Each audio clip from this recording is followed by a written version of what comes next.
ये कहानी लियोन नाम के एक बंदी की है जो कि एक ऑफिस वर्कर होता है, लेकिन जिसे दूसरी वर्ल्ड में टेलीपोर्ट कर दिया जाता है, लेकिन अपनी हड्डियां तोड़वाने के बाद नहीं बल्कि दिल टूटने के बाद, क्योंकि उसे इतना बड़ा एक धोखा मिलता है जिसकी वजह से आखिरकार में मारा जाता है। लेकिन उसे तो वहां पर भी धोखा मिलता है। उसे बताया जाता है कि वे वर्ल्ड बहुत पावरफुल है, बहुत ज्यादा टेक्नोलॉजी में और मैजिक में आगे है, लेकिन वहां जाकर पता चलता है कि वे वर्ल्ड तो डिस्ट्रॉय होने वाला है। वहां की इकोनॉमी पूरी तरह से डिस्ट्रॉय हो चुकी है और उस प्लेनेट के ऊपर भी बहुत सारे लोग हैं जो अदर प्लेनेट की अटैक कर रहे हैं। और उस प्लेनेट को बचाने का जो बाहर होता है वह लियम के कंधों पर ही आ जाता है और इसी वजह से अब वही अकेला बचा होता है जो कि इस वर्ल्ड को प्रोटेक्ट कर सके, जो कि सच में एक काफी ज्यादा ही ट्रेन करता है, खुद को और पावरफुल बनता है इकोनॉमी और इस वर्ल्ड को प्रोटेक्ट करने के लिए काफी सारे अलग प्लेनेट के लोगों से भी फाइट करता है, और जो कि काफी एक इंटरेस्टिंग स्टोरी है। तो चलो इस सीरीज को स्टार्ट करते हैं। लेकिन आगे वॉइस ओवर यदि आपको वह पसंद आता है तो भी कमेंट करना, और ना पसंद आए क्योंकि वह एआई वॉइस ओवर है तो भी कमेंट एक बार जरूर कर देना, क्योंकि जिससे मुझे आगे पता चलेगी कि मुझे क्या इंप्रूवमेंट करना है। चलो तो इस सीरीज को स्टार्ट करते हैं। ये कहानी लियोन नाम के एक बंदी की है जो कि एक ऑफिस वर्कर होता है, लेकिन जिसे दूसरी वर्ल्ड में टेलीपोर्ट कर दिया जाता है, लेकिन अपनी हड्डियां तोड़वाने के बाद नहीं बल्कि दिल टूटने के बाद, क्योंकि उसे इतना बड़ा एक धोखा मिलता है जिसकी वजह से आखिरकार में मारा जाता है। लेकिन उसे तो वहां पर भी धोखा मिलता है। उसे बताया जाता है कि वे वर्ल्ड बहुत पावरफुल है, बहुत ज्यादा टेक्नोलॉजी में और मैजिक में आगे है, लेकिन वहां जाकर पता चलता है कि वे वर्ल्ड तो डिस्ट्रॉय होने वाला है। वहां की इकोनॉमी पूरी तरह से डिस्ट्रॉय हो चुकी है और उस प्लेनेट के ऊपर भी बहुत सारे लोग हैं जो अदर प्लेनेट की अटैक कर रहे हैं। और उस प्लेनेट को बचाने का जो बाहर होता है वह लियम के कंधों पर ही आ जाता है और इसी वजह से अब वही अकेला बचा होता है जो कि इस वर्ल्ड को प्रोटेक्ट कर सके, जो कि सच में एक काफी ज्यादा ही ट्रेन करता है, खुद को और पावरफुल बनता है इकोनॉमी और इस वर्ल्ड को प्रोटेक्ट करने के लिए काफी सारे अलग प्लेनेट के लोगों से भी फाइट करता है, और जो कि काफी एक इंटरेस्टिंग स्टोरी है। तो चलो इस सीरीज को स्टार्ट करते हैं। लेकिन आगे वॉइस ओवर यदि आपको वह पसंद आता है तो भी कमेंट करना, और ना पसंद आए क्योंकि वह एआई वॉइस ओवर है तो भी कमेंट एक बार जरूर कर देना, क्योंकि जिससे मुझे आगे पता चलेगी कि मुझे क्या इंप्रूवमेंट करना है। चलो तो इस सीरीज को स्टार्ट करते हैं। लियाम एक एवरेज ऑफिस एम्प्लॉई है जिसकी जिंदगी सच में बहुत मिजरेबल चल रही है। वो अपनी कंपनी में देर रात तक हार्ड वर्क करता है, जहां उसे जी तोड़ मेहनत करनी पड़ती है, लेकिन शुक्र है कि उसके पास लौटने के लिए एक फैमिली है। उसी की वजह से वो अपना काम किसी तरह मैनेज कर पाता है, जबकि उसका बॉस उसे बार बार इंसल्ट करता है और यहाँ तक कि उसके जूनियर्स और सबॉर्डिनेट्स भी उसके साथ ओपनली मजाक करते हैं। एक दिन लियाम के कॉलेज के जूनियर वेब ने उसे एक मेका एक्शन फिगर के बारे में मैसेज किया और कहा कि वो उसे खरीद ले। लियाम भी बचपन से फिगर कलेक्टिंग में इंटरेस्टेड रहा है, इसलिए वो अपने जूनियर द्वारा बताई गई शॉप पर चला गया। लेकिन वहां पहुंचकर उसने देखा कि उसकी वाइफ किसी और मैन के साथ डेट पर बैठी है। ये देखकर वो शॉक में रह गया, क्योंकि उसकी वाइफ ने तो कहा था कि वो अपनी डॉटर को स्वॉर्ड फाइटिंग क्लास में लेकर जाएगी। उस रात जब लियाम घर लौटा तो उसने अपनी वाइफ और बेटी से उनके दिन के बारे में कैजुअली पूछा। उन्होंने कहा कि आज स्वॉर्ड फाइटिंग क्लास में एक कॉम्पिटिशन था और बेटी ने अपने सारे मैचेस जीत लिए। लियाम ने उनकी बात पर ट्रस्ट करने का फैसला किया और इस मॉर्निंग देखी हुई चीज को इग्नोर कर दिया। लेकिन ये थॉट उसके दिमाग से निकला नहीं, इसलिए अगले दिन वो फिर उसी जगह गया। इस बार न सिर्फ उसकी वाइफ बल्कि उसकी डॉटर भी वहां थी, और शॉकिंगली वो उस अननोन आदमी को पापा कह रही थी। ये सुनकर लियाम पूरी तरह हिल गया और काम पर ध्यान ही नहीं दे पाया। तभी उसका बॉस बिना किसी रीजन के उसे बेइज्जत करने आ गया। उसी समय उसकी वाइफ का फोन आया कि उनकी बेटी का एक्सीडेंट हो गया है और वो तुरंत हॉस्पिटल भागा। डॉक्टर ने बताया कि उसकी डॉटर को अर्जेंट ब्लड ट्रांसफ्यूजन की जरूरत है, लेकिन लियाम का ब्लड ग्रुप उससे मैच नहीं करता। जैसे ही उसकी वाइफ ब्लड देने गई, लियाम ने क्यूरियोसिटी में ब्लड ग्रुप चार्ट चेक किया और पाया कि उसकी बेटी का ब्लड ग्रुप बायोलॉजी के हिसाब से उससे मैच करना पॉसिबल ही नहीं है। अब उसे यकीन हो गया कि वो उसकी रियल बेटी नहीं है। घर लौटकर उसने अपनी वाइफ से बात की, लेकिन गिल्ट एक्सेप्ट करने के बजाय वो ब्लेम उसी पर डाल देती है। वो कहती है कि ये सब उसकी गलती है, क्योंकि वो हर समय काम में बिजी रहता है और फैमिली के लिए बिल्कुल टाइम नहीं निकाल पाता, और ऊपर से इतनी मेहनत करने के बावजूद उसके पास इनफ पैसे भी नहीं है। फिर वो कहती है कि असल में वो उनके फैमिली का हिस्सा कभी था ही नहीं और सालों से बेटी को उसने अकेले पाला है। वो साफ कह देती है कि वो अपनी बेटी के साथ घर छोड़कर जा रही है। ये सुनकर लियाम गुस्से में बेटी को रोकने की कोशिश करता है, लेकिन बेटी भी कह देती है कि उसे उसका दूसरा पापा ज्यादा पसंद है। ये सुनकर लियाम पूरी तरह टूट जाता है। अगले दिन ऑफिस में उसका बॉस उसे दिखाता है कि उसके कंप्यूटर से 5 करोड़ येन का बैंक ट्रांसफर हुआ है। लियाम साफ कहता है कि उसने ऐसा कुछ नहीं किया, लेकिन फिर उसे याद आता है कि जब उसकी बेटी हॉस्पिटल में थी तब उसने अपना कंप्यूटर अनलॉक ही छोड़ा था। ऑफिस में कोई उसकी बात पर विश्वास नहीं करता और उस पर कंपनी से पैसे चोरी का आरोप लग जाता है। उसे जॉब से निकाल दिया जाता है और उसकी वाइफ को डिवोर्स का परफेक्ट बहाना मिल जाता है, लेकिन वो फिर भी चाइल्ड सपोर्ट मांगती है। कंपनी उस पर केस तो नहीं करती, लेकिन उसे किस्तों में सारा पैसा वापस करने के लिए मजबूर करती है।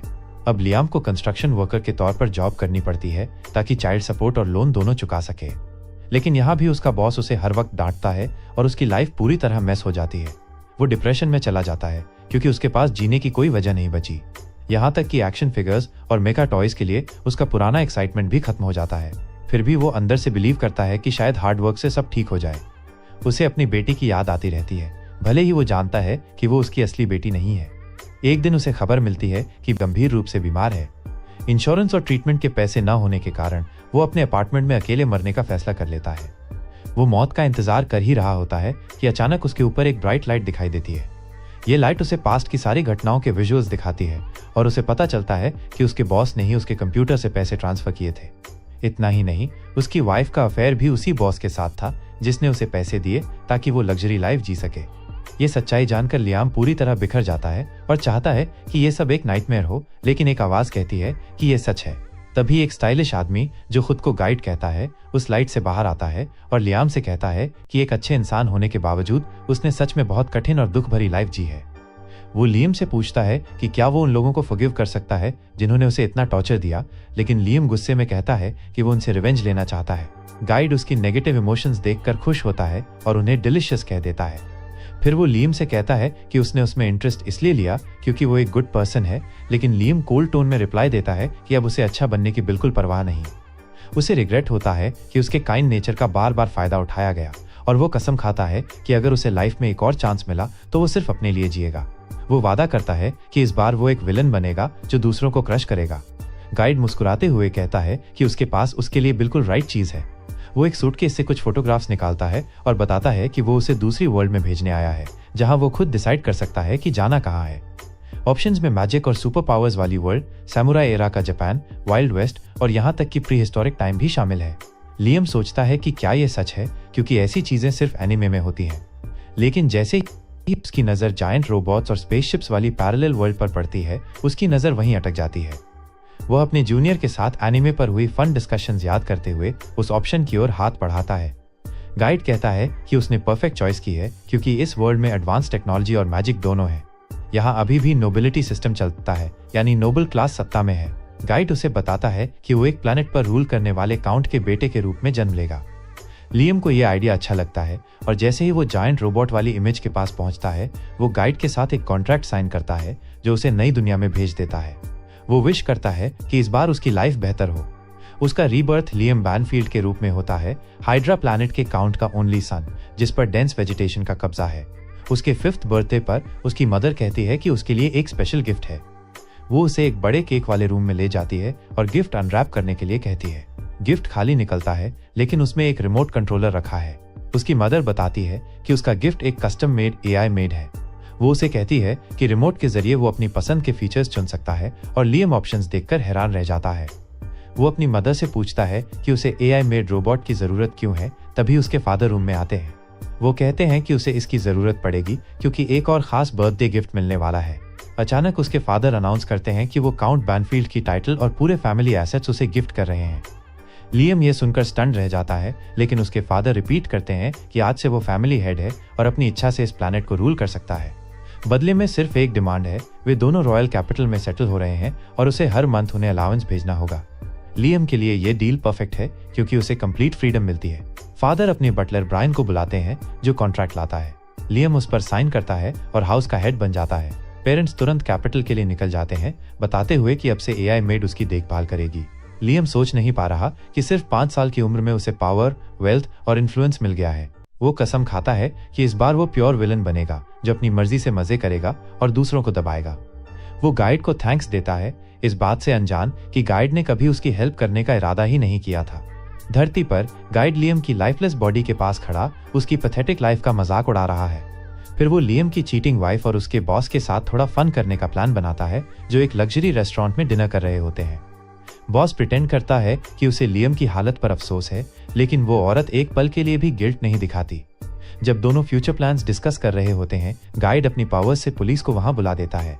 ऑफिसर्स बॉस को अरेस्ट कर लेते हैं, कंपनी से पैसे चुराने और लियम को फंसाने के चार्जेस में। ये देखकर वो औरत शॉक और ब्रेकडाउन में चली जाती है क्योंकि उसका प्लान लग्जरी लाइफ अब खत्म हो गया। गाइड को उनके दुखों में बहुत प्लेजर आता है और फिर वो अगले संसार में लियम की सोल का मार्गदर्शन करने के लिए उसके पास लौट आता है। सच तो ये है कि उसने लियम को अगले जन्म में और भी ज्यादा सफरिंग के लिए तैयार किया है। गाइड जानता है कि जब उसे पता चलेगा कि उसके साथ बिट्रेल हुआ है तो लियम अपनी सारी नकारात्मक भावनाओं को उसकी ओर मोड़ देगा और वो उन भावनाओं को और भी मजबूत बनाने के लिए उन्हें कंज्यूम करेगा। इतना ही नहीं, अगली दुनिया में जीवन काल अविश्वसनीय रूप से लंबा होता है और गाइड उम्मीद करता है कि लियम लंबे समय तक कष्ट सहता रहे और उसे पोषण देता रहे। दूसरी ओर लियम को जल्द ही उसका एआई निर्मित रोबोट मिल जाता है जिसमें हाईएस्ट स्पेसिफिकेशंस वाले घटक और उसके द्वारा चुनी गई सभी विशेषताएं होती हैं।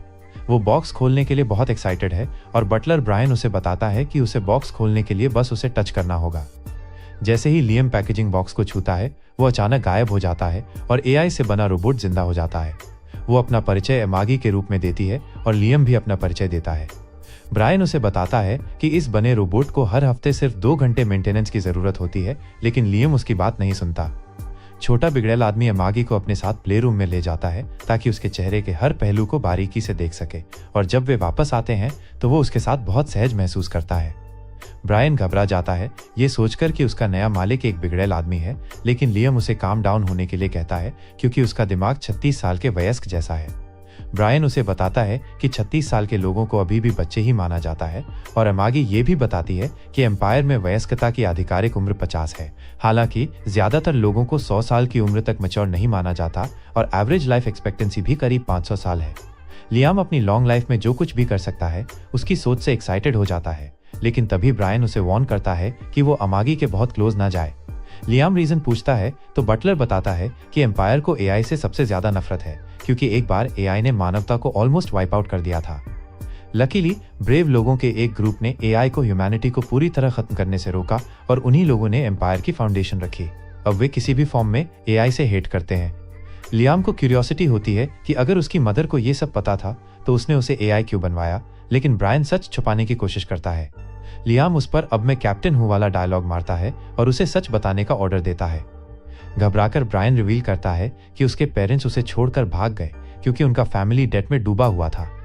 ये सुनकर लियाम शॉक हो जाता है और ब्रायन समझाता है कि उसके ग्रेट ग्रैंडफादर बहुत महान व्यक्ति थे, लेकिन उनके बाद के सक्सेसर्स इस प्लैनेट को रूल करने में बुरे निकले।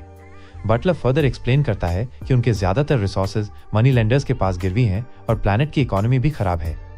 लियाम को समझ नहीं आता कि उसके पेरेंट्स अपने गिरते हुए टेरिटरी का बोझ उस पर क्यों डाल रहे हैं, तो ब्रायन कहता है कि उन्होंने उसे सिर्फ इसीलिए पैदा किया ताकि वे अपनी रिस्पॉन्सिबिलिटीज उसके शोल्डर्स पर डाल सकें। लियाम इस बात से फ्यूरियस हो जाता है कि उसे एक जिंदगी यूज करके छोड़ दिया गया और लगता है यही फिर से होने वाला है। वो डिसाइड करता है कि जब तक वो कर सकता है ऐसा नहीं होने देगा और एमागी से कहता है कि वे दोनों सोसाइटी से बाहर निकाले गए लोग हैं, इसलिए साथ मिलकर काम करें। वो मेट से कहता है कि मेरे साथ चलो क्योंकि हम साथ में जो चाहें अचीव कर सकते हैं, लेकिन वो रिफ्यूज कर देती है और उसके सामने घुटने टेक देती है। वो कहती है कि इस वर्ल्ड में उसका ओनली पर्पस उसकी सेवा करना है, इसलिए उसे साथ काम करने के लिए कहने की जरूरत नहीं। वो हर तरह से उसकी सर्विस करने का प्रॉमिस करती है और लियाम ह्यूमैनिटी की सेफ्टी के लिए उसे रोबोटिक्स के 3 रूल सिखाने का सोचता है, लेकिन वो तुरंत डिसाइड करता है कि अब वो गुड गाय नहीं रहेगा। वो जितना हो सके सेल्फिश बनने का प्लान बनाता है और तीनों रूल्स को अपने लिए मॉडिफाई कर देता है। पहला रूल, एमागी अपने ओनर को डायरेक्ट या इनडायरेक्ट हार्म नहीं पहुंचा सकती। दूसरा रूल, उसे उसकी सभी ऑर्डर्स मानने होंगे। तीसरा रूल, वो अपनी रक्षा तब तक कर सकती है जब तक पहले 2 रूल्स का वायलेशन न हो। जब एमागी ने तीनों रूल्स अपने सिस्टम में सेट कर लिए तो लियाम उससे पूछता है कि अपने टेरिटरी को बेटर और प्रॉस्परस बनाने के लिए उसे क्या करना चाहिए। वो सजेस्ट करती है कि वो एजुकेशन कैप्सूल यूज करे जो नॉलेज और एक्सपीरियंस सीधे उसके ब्रेन में अपलोड कर देगा और बॉडी को भी स्ट्रांग बना देगा। वो बताती है कि उसे कुछ मंथ्स के लिए कैप्सूल में रहना होगा और इस दौरान वो उसकी जगह टेरिटरी संभाल सकती है। ये सुनकर ब्रायन पैनिक हो जाता है और कहता है कि एक एआई मेट को पूरे टेरिटरी का कंट्रोल देना डेंजरस है। लियाम कहता है कि ये रिस्क नहीं है क्योंकि वो ह्यूमैनिटी को हार्म नहीं करना चाहता और दूसरे रूल के अनुसार एमागी उसके ऑर्डर स्ट्रिक्टली फॉलो करेगी। ब्रायन कहता है कि एम्पायर इसे अप्रूव नहीं करेगा, लेकिन एमागी कॉन्स्टिट्यूशन चेक करती है और बताती है कि एआई को गवर्नेंस में हेल्प करने से रोकने वाला कोई लॉ नहीं है। इसके बाद लियाम ऑर्डर देता है कि कैप्सूल तैयार करो और अपनी अनुपस्थिति में सारे पावर्स एमागी को दे देता है। कैप्सूल में जाने से पहले वो एमागी से पूछता है कि क्या वो इमोशंस फील कर सकती है या सिर्फ मिमिक करती है, क्योंकि वो काफी एडवांस लगती है। एमागी रिप्लाई देती है कि उसे श्योर नहीं है, लेकिन जब लियाम ने उसे पहले साथ काम करने को कहा था उसका कैश अचानक डेटा से भर गया था। लियाम रियलाइज करता है कि वो सच में कुछ इमोशंस फील कर सकती है और उसे इंस्ट्रक्ट करता है कि जब तक वो पढ़ाई और ट्रेनिंग पूरी करे तब तक सब संभाले। 2 साल बाद लियाम कैप्सूल से बाहर आता है। उसके माइंड में डेकेड्स का नॉलेज और एक्सपीरियंस लोड हो चुका होता है। उसे सरप्राइज होता है कि 2 साल निकल गए और अमागी कहती है कि कैप्सूल में टाइम का एहसास नहीं होता। कैप्सूल की वजह से उसका बॉडी भी बड़ा और स्ट्रांग हो चुका है और अमागी बताती है कि उसे रिहैब की जरूरत होगी ताकि इस बदलाव की आदत डाल सके। रिहैब के बाद लियाम प्लैनेट का चार्ज लेता है और अमागी से रिपोर्ट पाता है कि हालात धीरे धीरे इंप्रूव हो रहे हैं। वह मेन फैसिलिटीज इंस्पेक्ट करने निकलता है। अमागी उसे पहले स्पेसशिप लॉन्च पैड पर ले जाती है और लियाम की आंखें चमक उठती हैं जब वो शिप्स को उड़ान भरते और फ्लोटिंग डॉक्स में डॉक होते देखता है जो उनकी डिफेंस लाइन का काम करते हैं। वो और एक्साइटेड हो जाता है जब वो सोल्जर्स द्वारा ऑपरेटेड जायंट बैटल रोबोट्स देखता है, लेकिन अमागी कहती है कि ज्यादातर बजट की कमी से इनएक्टिव हैं। लियाम कहता है कि वो भी जायंट बैटल रोबोट में जाना चाहता है और अमागी खुशी खुशी अरेंजमेंट करती है। रोबोट के अंदर पहुंचकर अमागी बताती है कि उसकी मूवमेंट मैजिक से कंट्रोल होती है, बस इमेजिन करो और वो वैसे मूव करेगा। लियाम कोशिश करता है और उसे पता चलता है कि बैटल रोबोट चलाना उतना मुश्किल नहीं है। हालांकि अमागी उसे बताती है कि उसने उसकी सेफ्टी के लिए रोबोट के सूट से सारे वेपन्स हटा दिए हैं। लियाम कहता है कि वो रोबोट में किसी के साथ सच में फाइट करना चाहता है और अमागी अपने सोल्जर्स के कैप्टन को बुलाकर इसकी व्यवस्था करती है। लियाम सीधे कैप्टन के बैटल रोबोट पर हमला करता है और उसे गिरा देता है, लेकिन उसे जल्दी एहसास हो जाता है कि कैप्टन गंभीरता से फाइट नहीं कर रहा। वो उसे जोर से लड़ने के लिए कहता है और कैप्टन उसकी बात मान लेता है। लियाम दोबारा अटैक करता है, लेकिन इस बार कैप्टन अपने रोबोट के वेपन्स निकाल देता है और लियाम को जमीन पर पटक देता है। लियाम उनके बीच का फर्क देखकर हैरान रह जाता है और अमागी समझाती है कि कैप्टन के पास ज्यादा एक्सपीरियंस और ट्रेनिंग होने के कारण वो किसी बिगिनर से कहीं बेहतर तरीके से अपना रोबोट चला सकता है। इससे लियाम को एहसास होता है कि वो अभी बहुत वीक है और वो स्ट्रांग बनने के लिए प्रॉपर ट्रेनिंग लेने का फैसला करता है।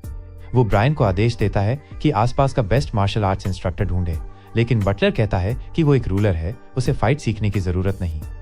लियाम उसकी बात अनसुनी कर देता है क्योंकि पिछले जन्म में ताकतवर लोगों ने उसे दबा दिया था और इस बार वो किसी से भी ज्यादा पावरफुल बनना चाहता है। थोड़ी देर बाद यासुशी नाम का एक सामुराई महल के बाहर आता है, ये कहकर कि वो लियाम का मास्टर बनना चाहता है। यासु को देखकर लियाम तुरंत उसका एडमायरर बन जाता है और सोचता है कि वो एक ग्रेट मार्शल आर्टिस्ट है। वो कहता है कि इस दुनिया के टॉप मार्शल आर्टिस्ट्स में से एक से सीखना उसके लिए बेहद एक्साइटिंग है। यासु थोड़े दार्शनिक अंदाज में बताता है कि वो अपनी मार्शल आर्ट स्टाइल को पूरे एम्पायर में बेस्ट बनाने की कोशिश कर रहा है, लेकिन ये प्रोसेस कभी खत्म नहीं होती। लियाम उस पर और भी मोहित हो जाता है और जब अमागी उसे चेतावनी देती है कि ये स्वॉर्ड्समैन थोड़ा सस्पिशियस लगता है, तो लियाम हंसकर कहता है कि थोड़ा सस्पिशियस होना ही प्रूफ है कि वो महान तलवारबाज है। अमागी उसे कम से कम टेस्ट करने की सलाह देती है। लियाम मान जाता है और यासु से स्किल दिखाने को कहता है। यासु उसे पास की एक जगह ले जाता है जहां कुछ लकड़ी के लॉग्स सीधे खड़े हैं। वो कहता है कि वो अपनी सीक्रेट टेक्निक दिखाएगा, लेकिन बस एक बार ही, और लियाम को उसे उसी वक्त याद करना होगा।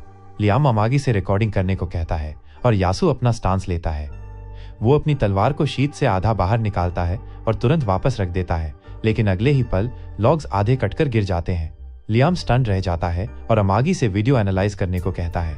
एनालिसिस से पता चलता है कि तलवार निकाली ही नहीं गई थी और लियाम को लगता है कि यासु इतना फास्ट था कि रिकॉर्डिंग भी कैप्चर नहीं कर पाई। वह खुशी खुशी यासु से अपना गुरु बनने को कहता है और यासु मान जाता है। लेकिन रात में यासु उसी जगह लौटकर हंसता है कि लियाम पहले से कट हुए लॉग्स के ट्रिक में फंस गया। लियाम को पता भी नहीं है कि उसे बेवकूफ बनाया जा रहा है और वो तलवार व भाला दोनों की ट्रेनिंग जारी रखता है। सालों तक बेसिक्स में इंप्रूव होने के बावजूद वो सीक्रेट टेक्निक सीखने के करीब भी नहीं पहुंच पाता। 3 साल की मेहनत के बाद एक शाम लियाम हवा में वार करके लॉग काटने की कोशिश करता है, लेकिन नतीजा शून्य निकलता है। वो सोचता है कि उसे अपने स्ट्रेंथ के मुताबिक एक फिनिशिंग मूव चाहिए।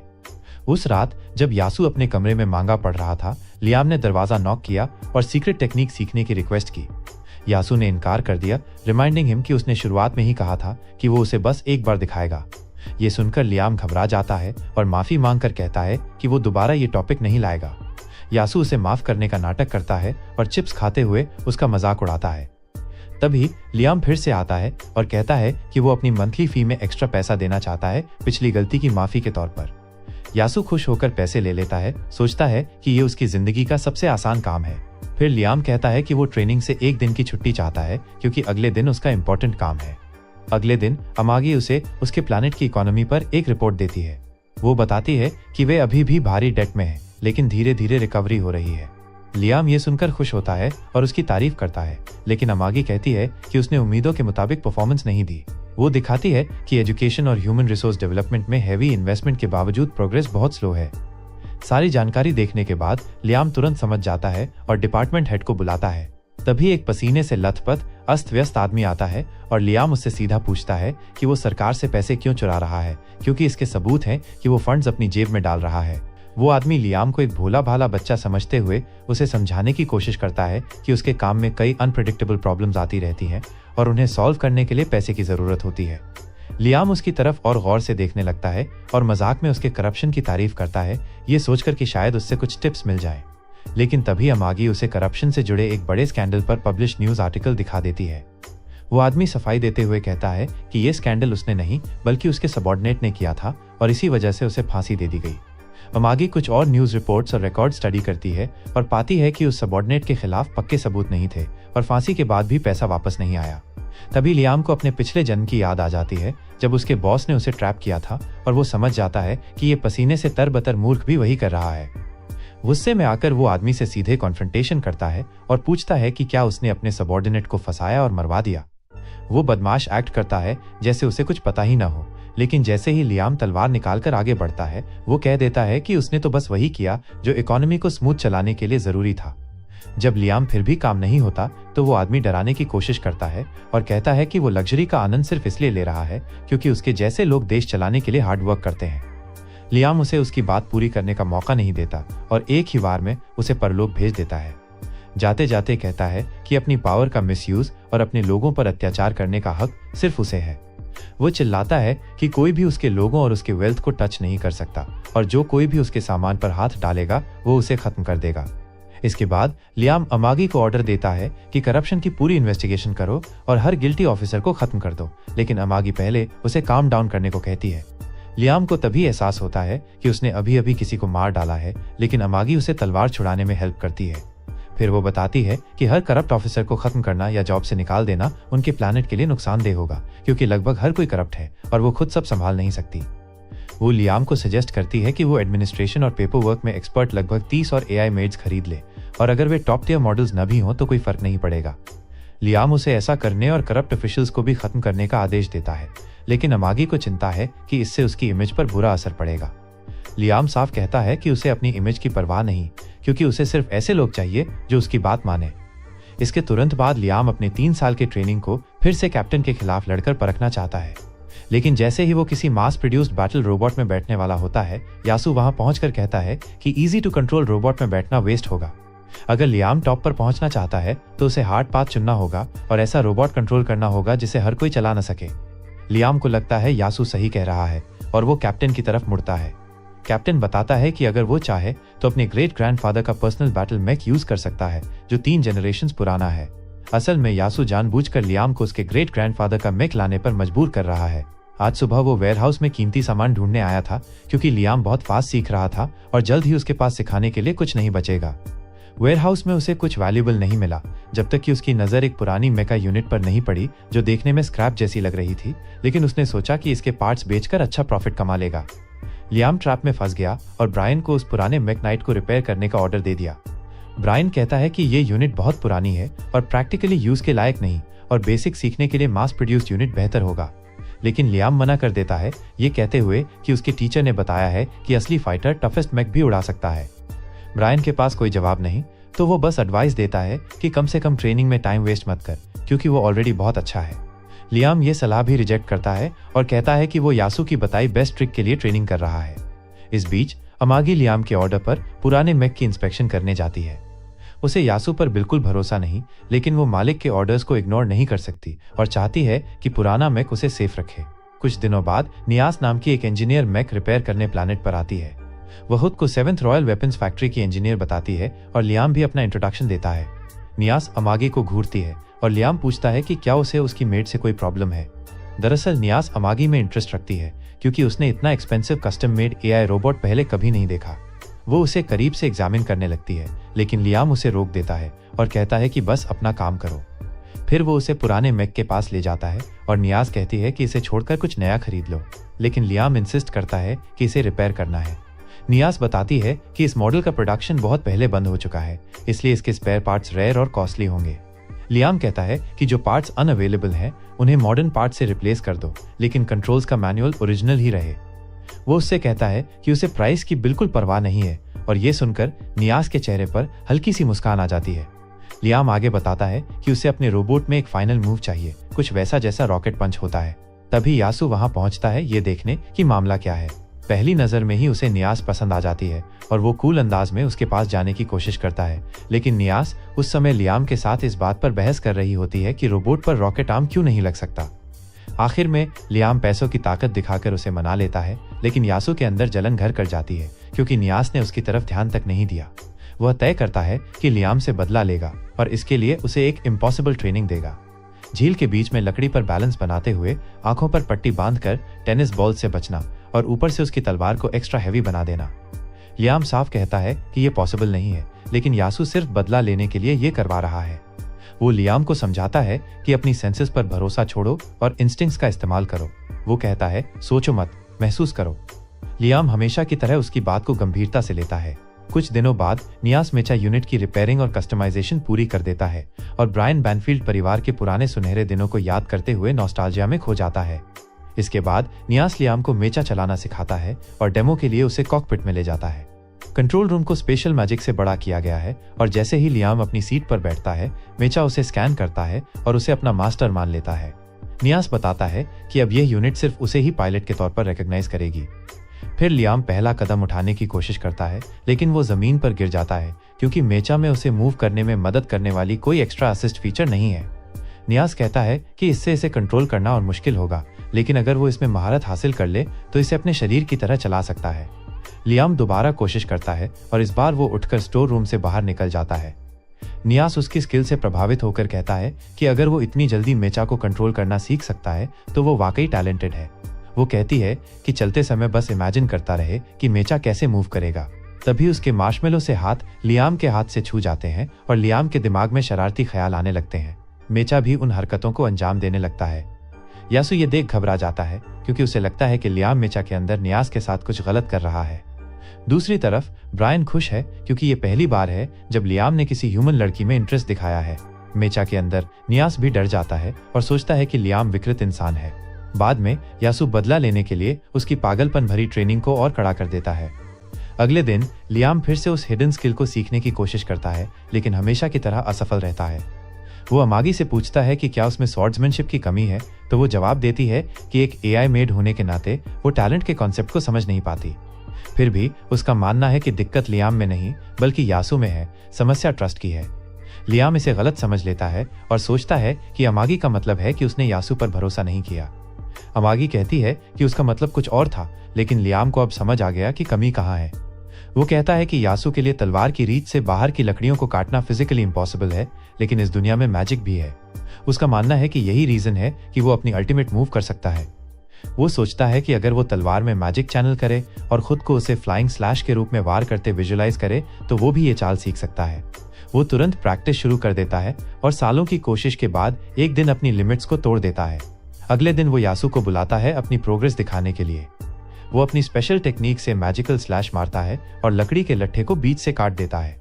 यासु स्टन रह जाता है। ये मूव तो शुरू से ही फेक था, फिर ये कैसे सीख गया?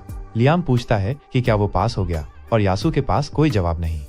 वो चुप रहता है और सोचता है कि क्या कहे, जबकि लियाम मान लेता है कि यासु परेशान है क्योंकि उसने सिर्फ दूर से चीजें काटने पर संतोष कर लिया था। खैर, यासु कहता है कि उपलब्धि बड़ी है, लेकिन कंप्लेसेंट मत हो और मेहनत करो, स्ट्रांग बनो। कुछ दिन बाद लियाम को पता चलता है कि उसके सेक्टर के एक प्लैनेट पर पायरेट्स ने हमला कर दिया है। अमागी बताती है कि ये ग्रह रहने या माइनिंग के लिए ठीक नहीं था, लेकिन उसने वहां एक फैक्ट्री खड़ी कर ली थी और अब पायरेट्स उसे लूटना चाहते हैं। ब्रायन बताता है कि उनके सोल्जर्स लड़ तो रहे हैं, लेकिन ज्यादा देर तक नहीं टिकेंगे। लियाम तुरंत अमागी से स्ट्रैटेजी पूछता है और वो कहती है कि वे प्लैनेट के होराइजन और यूनिक ग्रेविटी का फायदा उठाकर सरप्राइज अटैक कर सकते हैं। वो लियाम को स्पेस बैटल संभालने और पायरेट्स के शिप पर कब्जा करने को कहती है, जबकि वो खुद फैक्ट्री की रक्षा करेगा। ब्रायन कहता है कि ये रिस्की है, लेकिन लियाम उसकी परवाह नहीं करता और अपने मेका नाइट में घुस जाता है। अमागी उसे ग्रह की तरफ ले जाती है और लियाम बादलों का इस्तेमाल करके छुपकर हमला करता है। पायरेट्स अचानक अटैक से घबरा जाते हैं और पीछे से काउंटर करने की कोशिश करते हैं, लेकिन यासु के इंटेंस ट्रेनिंग के चलते लियाम ने ऑब्जर्वेशन हकी डेवलप कर ली होती है। वो इसे यूज करके बादलों के पीछे छिपे दुश्मनों को ढूंढता है और एक और वेपन से उन्हें खत्म करता है। पायरेट्स घबराकर पीछे हटने का सोचते हैं, लेकिन तभी लियाम अपने फ्लाइंग स्लैश से उनके दर्जनों मेका एक साथ काट डालता है। समुद्री लुटेरे पूरी तरह शॉक रह जाते हैं क्योंकि उन्होंने पहले कभी ऐसा वेपन नहीं देखा था जो इतनी लॉन्ग रेंज तक अटैक कर सके। वे तुरंत पीछे हटने लगते हैं। लियाम सोचता है कि क्यों ना उन्हें अपने स्पेशल रॉकेट पंच का टेस्ट चखाया जाए, लेकिन जैसे ही वो कमांड देता है कुछ भी नहीं होता। वो मन में सोचता है कि शायद नियास ने अपने मेचा में ये फीचर इंस्टॉल ही नहीं किया होगा। तभी अचानक उसके पास एक ग्लोइंग मैजिक सर्कल बनता है और उसमें से एक मैसिव रॉकेट आर्म निकलकर भागते हुए पायरेट्स पर जोरदार वार करता है और फिर एक बड़ा एक्सप्लोजन कर देता है। लियाम नाराज है क्योंकि वो ऐसा नहीं चाहता था, लेकिन नियास उसे बताता है कि रॉकेट पंच को एक असरदार अटैक बनाने का यही एकमात्र तरीका था। तभी अमागी लियाम से संपर्क करती है और बताती है कि वो सिर्फ 10% पायरेट शिप्स पर ही कब्जा कर पाई है। उनमें से 30% डिस्ट्रॉय हो गए और बाकी 60% भाग निकले। लियाम इसे अपनी जीत मानता है और अमागी की तारीफ करता है कि उसने शानदार काम किया। जल्द ही उसके सैनिकों की हार की खबर समुद्री डाकू कैप्टन गोस तक पहुंचती है और ये सुनकर वो गुस्से से भर उठता है। उसका सहायक बताता है कि पायरेट्स ने दुश्मन को हल्के में लिया और हार गए, इसलिए नुकसान कम करने के लिए रिट्रीट कर गए। गोज उन्हें कमजोर कहता है और ऐलान करता है कि उसकी क्रू में किसी भी लूजर के लिए जगह नहीं है। वो अपने सहायक को आदेश देता है कि पूरे फ्लीट को तैयार करो, क्योंकि वो भागे हुए पायरेट्स को खत्म करेगा, ताकि सबको पता चले कि कैप्टन गॉस फेलियर बर्दाश्त नहीं करता। वो खुद फ्लीट का नेतृत्व करने की तैयारी करता है और अपने नए टेस्ट सब्जेक्ट से कहता है कि थोड़ी देर और इंतजार करे, क्योंकि बाद में वो उससे मजे करेगा। उधर लियाम अपने प्लैनेट के बाहर एक स्पेस स्टेशन पर पहुंचता है, पायरेट्स पर जीत से संतुष्ट। अमागी उसे पहली बैटल जीतने पर बधाई देती है और लियाम कहता है कि जीत से भी बेहतर बात यह है कि उन्हें लूट भी मिली है। अमागी बताती है कि एम्पायर के नियमों के अनुसार अगर वे किसी पायरेट शिप पर कब्जा कर लें तो जहाज और उसका सारा माल उनका हो जाता है। ये सुनकर लियाम खुश हो जाता है क्योंकि उसे लगता है कि शिप सोने चांदी से भरी होंगी। लेकिन उसकी हैरानी तब बढ़ती है जब सोल्जर्स जहाज से एडमेंटाइट और मिथ्रिल जैसे रेयर मिनरल से भरे बड़े क्रेट्स निकालते हैं। अमागी बताती है कि ये बहुत कीमती हैं। लियाम को इससे ज्यादा एक्साइटमेंट नहीं होती क्योंकि उसे गोल्ड और डायमंड्स चाहिए थे। अमागी समझाती है कि इस दुनिया में गोल्ड की कोई वैल्यू नहीं है और डायमंड तो सिर्फ कार्बन है जिसे घर पर बनाया जा सकता है। लियाम को समझ आता है कि अर्थ के कीमती मेटल्स और स्टोन्स यहाँ बेकार हैं, लेकिन उसके अंदर का गोल्ड डिगर अब भी चमकदार पीली मेटल चाहता है। वो गोल्ड की मांग करता है और ब्रायन बताता है कि उनके पास थोड़ा गोल्ड है जिसका यूज इलेक्ट्रॉनिक्स बनाने में होता है। लियाम उसे ऑर्डर देता है कि उस गोल्ड को कॉइन्स में बदलो और उसका कमरा भर दो और मिथ्रिल व रेयर एलिमेंट्स को लेजेंडरी वेपन्स में बदल दो। ब्रायन माफी मांगते हुए कहता है कि उनके क्षेत्र में ऐसे स्किल्ड ब्लैकस्मिथ नहीं है।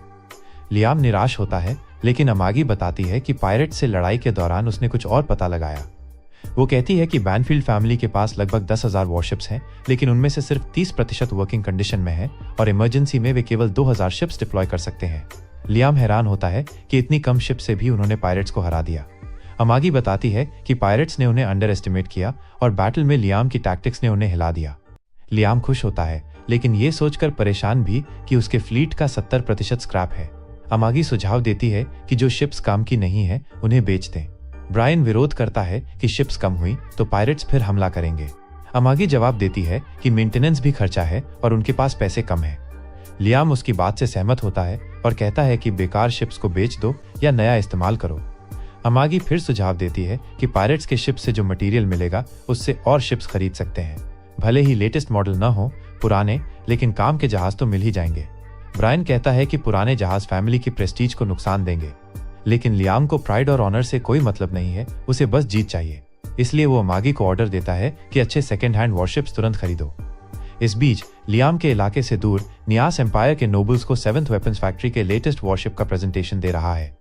वो बताती है कि नया जहाज पुराने से ज्यादा पावरफुल है, फ्यूल एफिशिएंसी बेहतर है और मेंटेनेंस आसान है। प्रस्तुति खत्म होते ही 3rd वेपन्स फैक्ट्री की उसकी राइवल अपने शिप का इंट्रोडक्शन देती है। सबसे पहले बताती है कि इसे एक अवार्ड विनिंग आर्किटेक्ट ने डिजाइन किया है। फिर वो दिखाती है कि शिप का luxurious interior top fashion company ने बनाया है और उसमें रेयर व महंगी मटेरियल्स का इस्तेमाल हुआ है। वो मेहमानों से कहती है कि उनके जहाज के साथ चाहे लड़ाई कितनी भी टफ क्यों न हो, वे शानदार दिखेंगे। उसकी ये बात काम कर जाती है और रॉयल आर्मी के सभी इच्छुक लोग 3rd फैक्ट्री के जहाज को अपने मेन वॉरशिप के रूप में खरीदने का डिसीजन करते हैं। नियास ये सुनकर शॉक्ड रह जाती है क्योंकि उसका जहाज उससे बेहतर है और वो पूछती है कि कोई वॉरशिप की बजाय एक लग्जूरियस क्रूज क्यों चुनेगा। तीसरी फैक्ट्री की महिला जवाब देती है कि उनके जहाजों में भी एक्सपर्ट्स द्वारा बनाए गए वेपन्स हैं, इसलिए वे भी स्ट्रांग हैं। लेकिन सिर्फ स्ट्रांग होना ही काफी नहीं है, कस्टमर्स को अट्रैक्ट करने के लिए उन्हें ब्यूटीफुल भी होना होगा। नियाज की किसी भी बात से कोई फर्क नहीं पड़ता और अपनी कंपेटिटर के साथ बिल्डिंग से बाहर निकलते हुए वो उसे बताती है कि अगर उनके जहाजों में रियल बैटल हुई तो 7th फैक्ट्री उन्हें भारी प्रॉफिट पर खरीद लेगी। गोरी लड़की उस पर हंसते हुए कहती है कि उनके जहाज कभी फेस टू फेस नहीं होंगे क्योंकि नियाज के बनाए सिंपल और बोरिंग जहाज कोई नहीं खरीदेगा। नियाज ये सुनकर डिसअपॉइंटेड हो जाती है और हाथापाई करने को तैयार हो जाती है, लेकिन बैड लक से दोनों अपने घर में हैं और प्रोजेक्टर पर बातें कर रही हैं। नियाज निराश हो जाती है क्योंकि अब उसका बॉस उसे डांटेगा और वो सोचती है कि क्या कोई वेल्दी है जो उनके वॉरशिप्स खरीदेगा। अचानक उसे लियाम की याद आती है जिसने हैंड ऑपरेटेड वॉर आर्मर पहनना चुना था और उसे लगता है कि वो बेवकूफ उसके लिए वॉरशिप्स भी जरूर खरीदेगा। इस बीच गाइड, वो बीमार स्ट्रेंज आदमी जो दूसरों की नेगेटिव फीलिंग से खुश होता है, धरती पर आम लोगों के साथ खेल रहा है। उसे उनकी नेगेटिव इमोशंस पसंद है, लेकिन वे बस भूख बढ़ाने वाली हैं और वो सचमुच लियाम की नेगेटिव फीलिंग्स का इंतजार कर रहा है, ये मानते हुए कि वो पहले से ही बहुत डेट में डूबा होगा। वो नेगेटिव फीलिंग्स की पहली डोज लेने का फैसला करता है और इमेजिनरी वर्ल्ड में प्रवेश करता है, लेकिन ये देखकर शॉक्ड रह जाता है कि लियाम ने उसका शहर बदल दिया है। अब वहाँ पेड़ पौधे नहीं हैं और कंस्ट्रक्शन काम स्मूथली चल रहा है।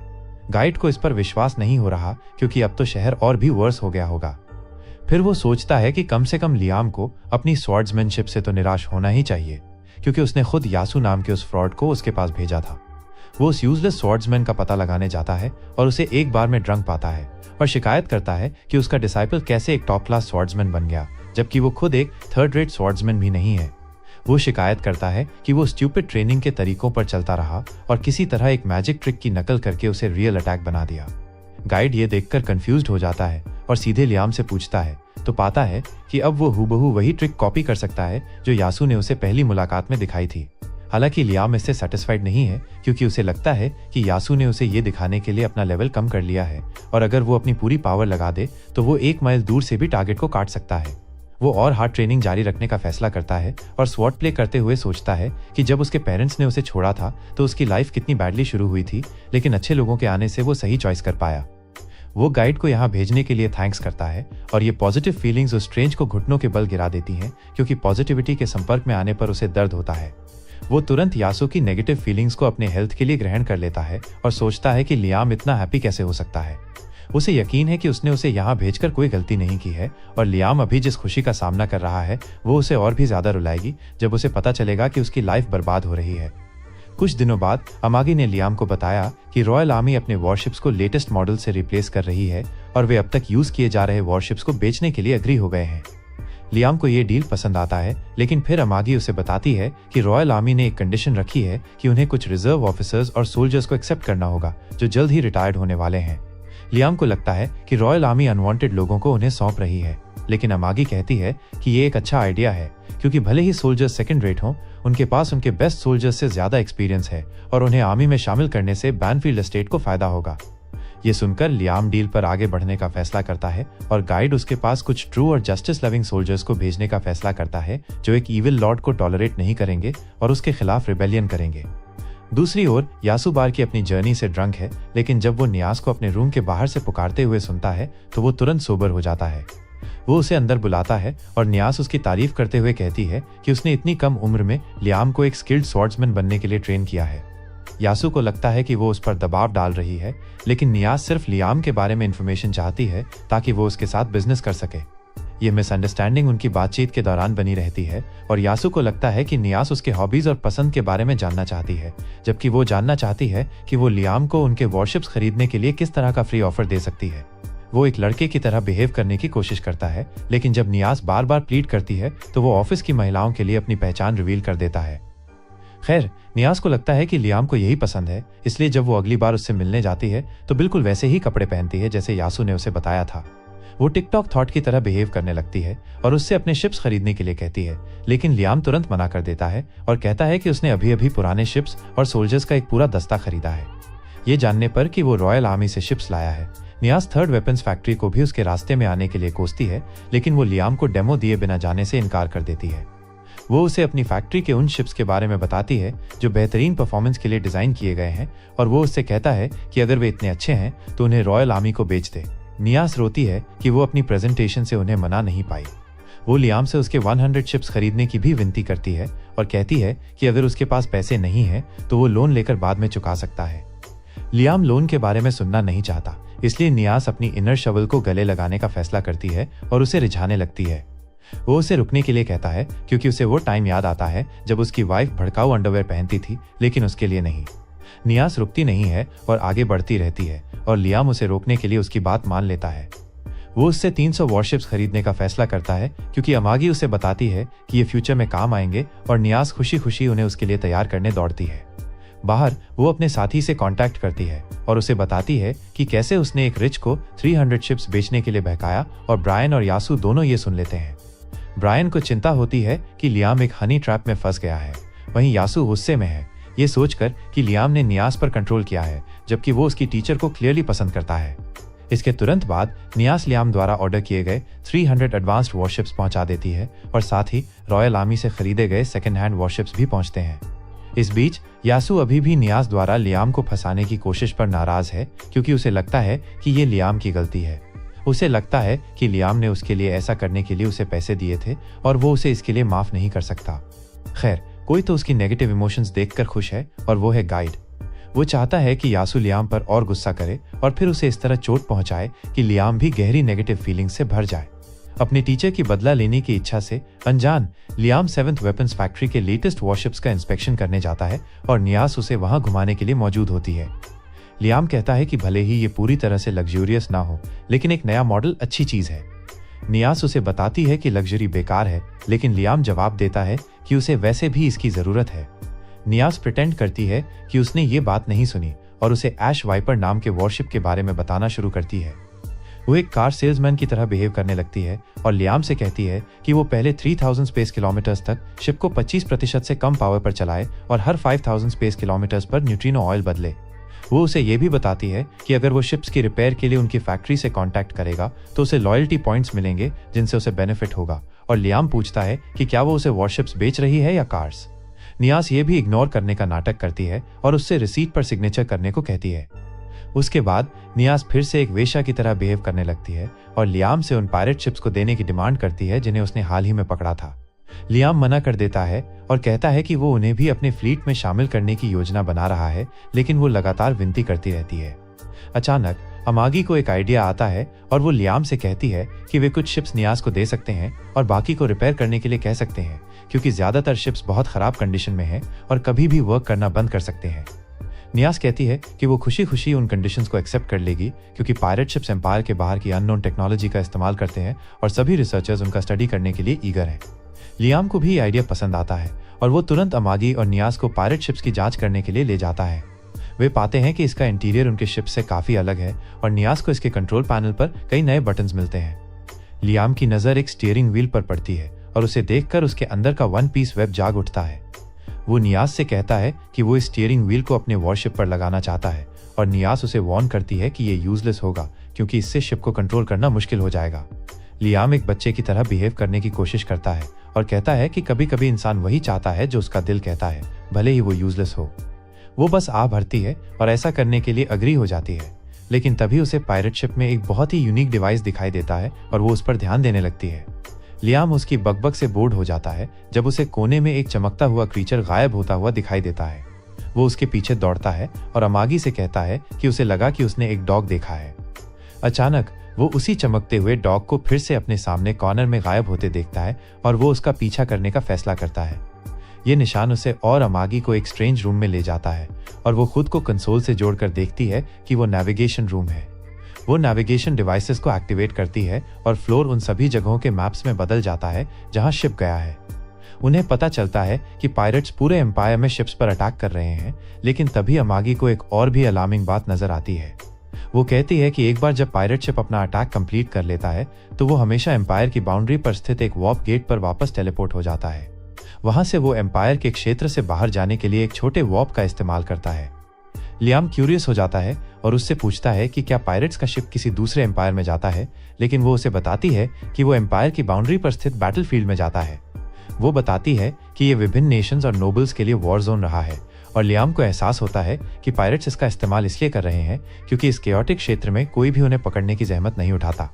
फिर वो अमागी से पूछता है कि जब वे शॉर्ट वॉर्प का इस्तेमाल करते हैं तो उनका डेस्टिनेशन क्या होता है, और वो कहती है कि ये कोई फिक्स्ड पॉइंट नहीं है बल्कि उसे एक पैटर्न का आभास होता है।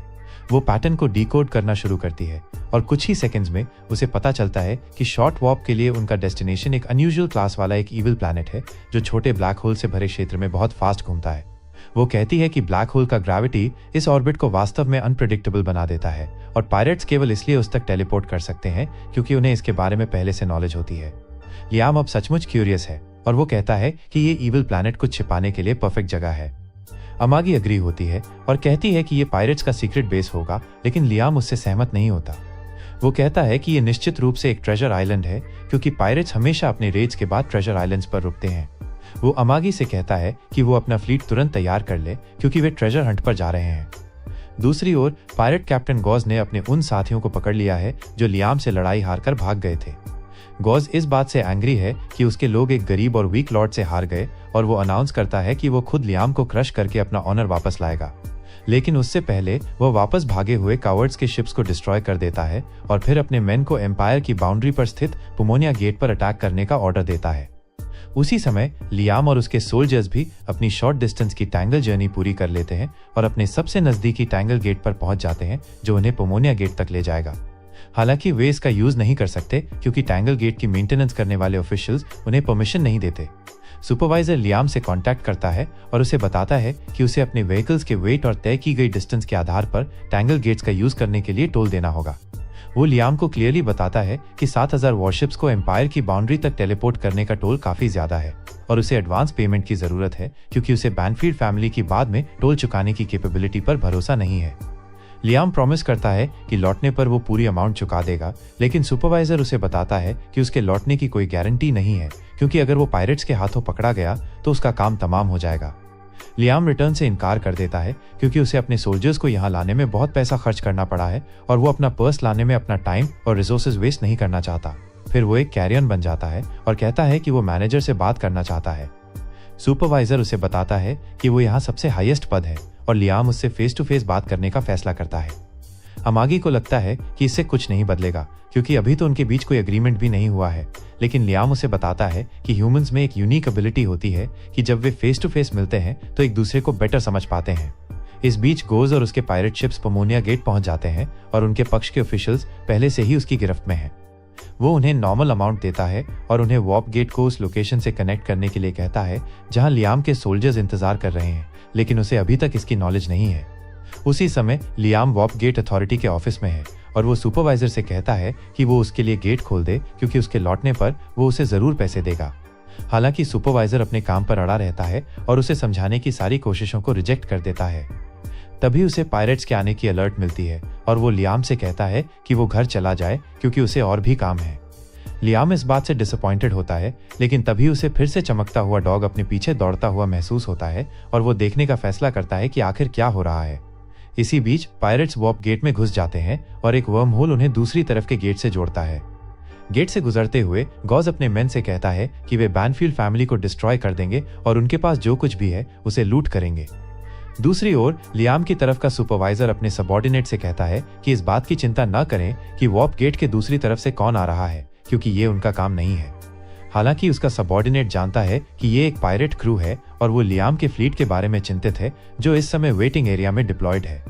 सुपरवाइजर उसे वरी करना बंद करने के लिए कहता है क्योंकि पायरेट्स का किसी वीक नोबल फैमिली को टारगेट करना नेचुरल है और उन्हें अपनी नोज वहां नहीं डालनी चाहिए जहां उनकी जगह नहीं है क्योंकि उन्हें पायरेट से बहुत पैसा मिलता है। फिर वो कंट्रोल रूम में सभी को बताता है कि वे अब 30 मिनट्स का ब्रेक लेंगे ताकि वे कुछ भी न देखें और न ही सुने और 30 मिनट्स ही पायरेट्स को गेट क्रॉस करने में लगेंगे। खैर, जैसे ही सभी कंट्रोल रूम से बाहर निकलते हैं, लियाम चमकते डॉग का पीछा करते हुए वहां पहुंच जाता है। वो अभी भी कंफ्यूज्ड है, लेकिन जब उसे पता चलता है कि वो कंट्रोल रूम में है और वॉर्प गेट पुमोनिया से जुड़ गया है तो वो अचानक खुश हो जाता है। उसे लगता है कि सुपरवाइजर ने उसकी बात सबके सामने सुनने से इनकार कर दिया था, लेकिन वो अचुंदेरा निकला जिसने आखिरकार चुपके से उसकी मदद की। लियाम को लगता है कि सब लोग कंट्रोल रूम छोड़कर इसलिए गए थे ताकि ये सीक्रेट रहे कि उन्होंने उसकी मदद की। वो खुश हो जाता है, लेकिन फिर उसे पता चलता है कि वर्म होल की डायरेक्शन उल्टी है और वो इसे फिक्स करने का फैसला करता है। वो कंट्रोल पैनल पर बैठ जाता है और जोर से वर्म होल की डायरेक्शन उलट देता है, लेकिन इससे एक प्रॉब्लम पैदा हो जाती है और वर्म होल अलग हो जाता है, गोज और उसके फ्लीट को दूसरी डायरेक्शन में ले जाता है जिसका उन्हें एहसास भी नहीं होता। तभी अमागी लियाम से कांटेक्ट करती है और उसे वापस लौटने के लिए कहती है क्योंकि अब उन्हें वॉर्प गेट यूज करने की परमिशन मिल सकती है। वो तुरंत लौटता है और पूछता है कि उन्हें परमिशन कैसे मिलेगी, और अमागी कहती है कि उसने हेल्प के लिए नियाज से कांटेक्ट किया था और उसने उन्हें बताया कि वे 7th वेपन्स फैक्ट्री को गारंटर के रूप में इस्तेमाल कर सकते हैं। नियाज कहती है कि चूंकि उन्होंने अच्छा डील किया है इसलिए वो कम से कम उसके लिए ये तो कर ही सकती है, और लियाम ये सुनकर खुश होता है। चूंकि अब कोई प्रॉब्लम नहीं है इसलिए वो अपने फ्लीट को वॉर्प गेट में प्रवेश करने का ऑर्डर देता है। वे जल्द ही पोमोनिया गेट से बाहर निकल जाते हैं और लियाम अमागी को ऑर्डर देता है कि जैसे ही उनका पूरा फ्लीट इकट्ठा हो वो ट्रेजर आइलैंड तक एक शॉर्ट डिस्टेंस की जर्नी शुरू करे।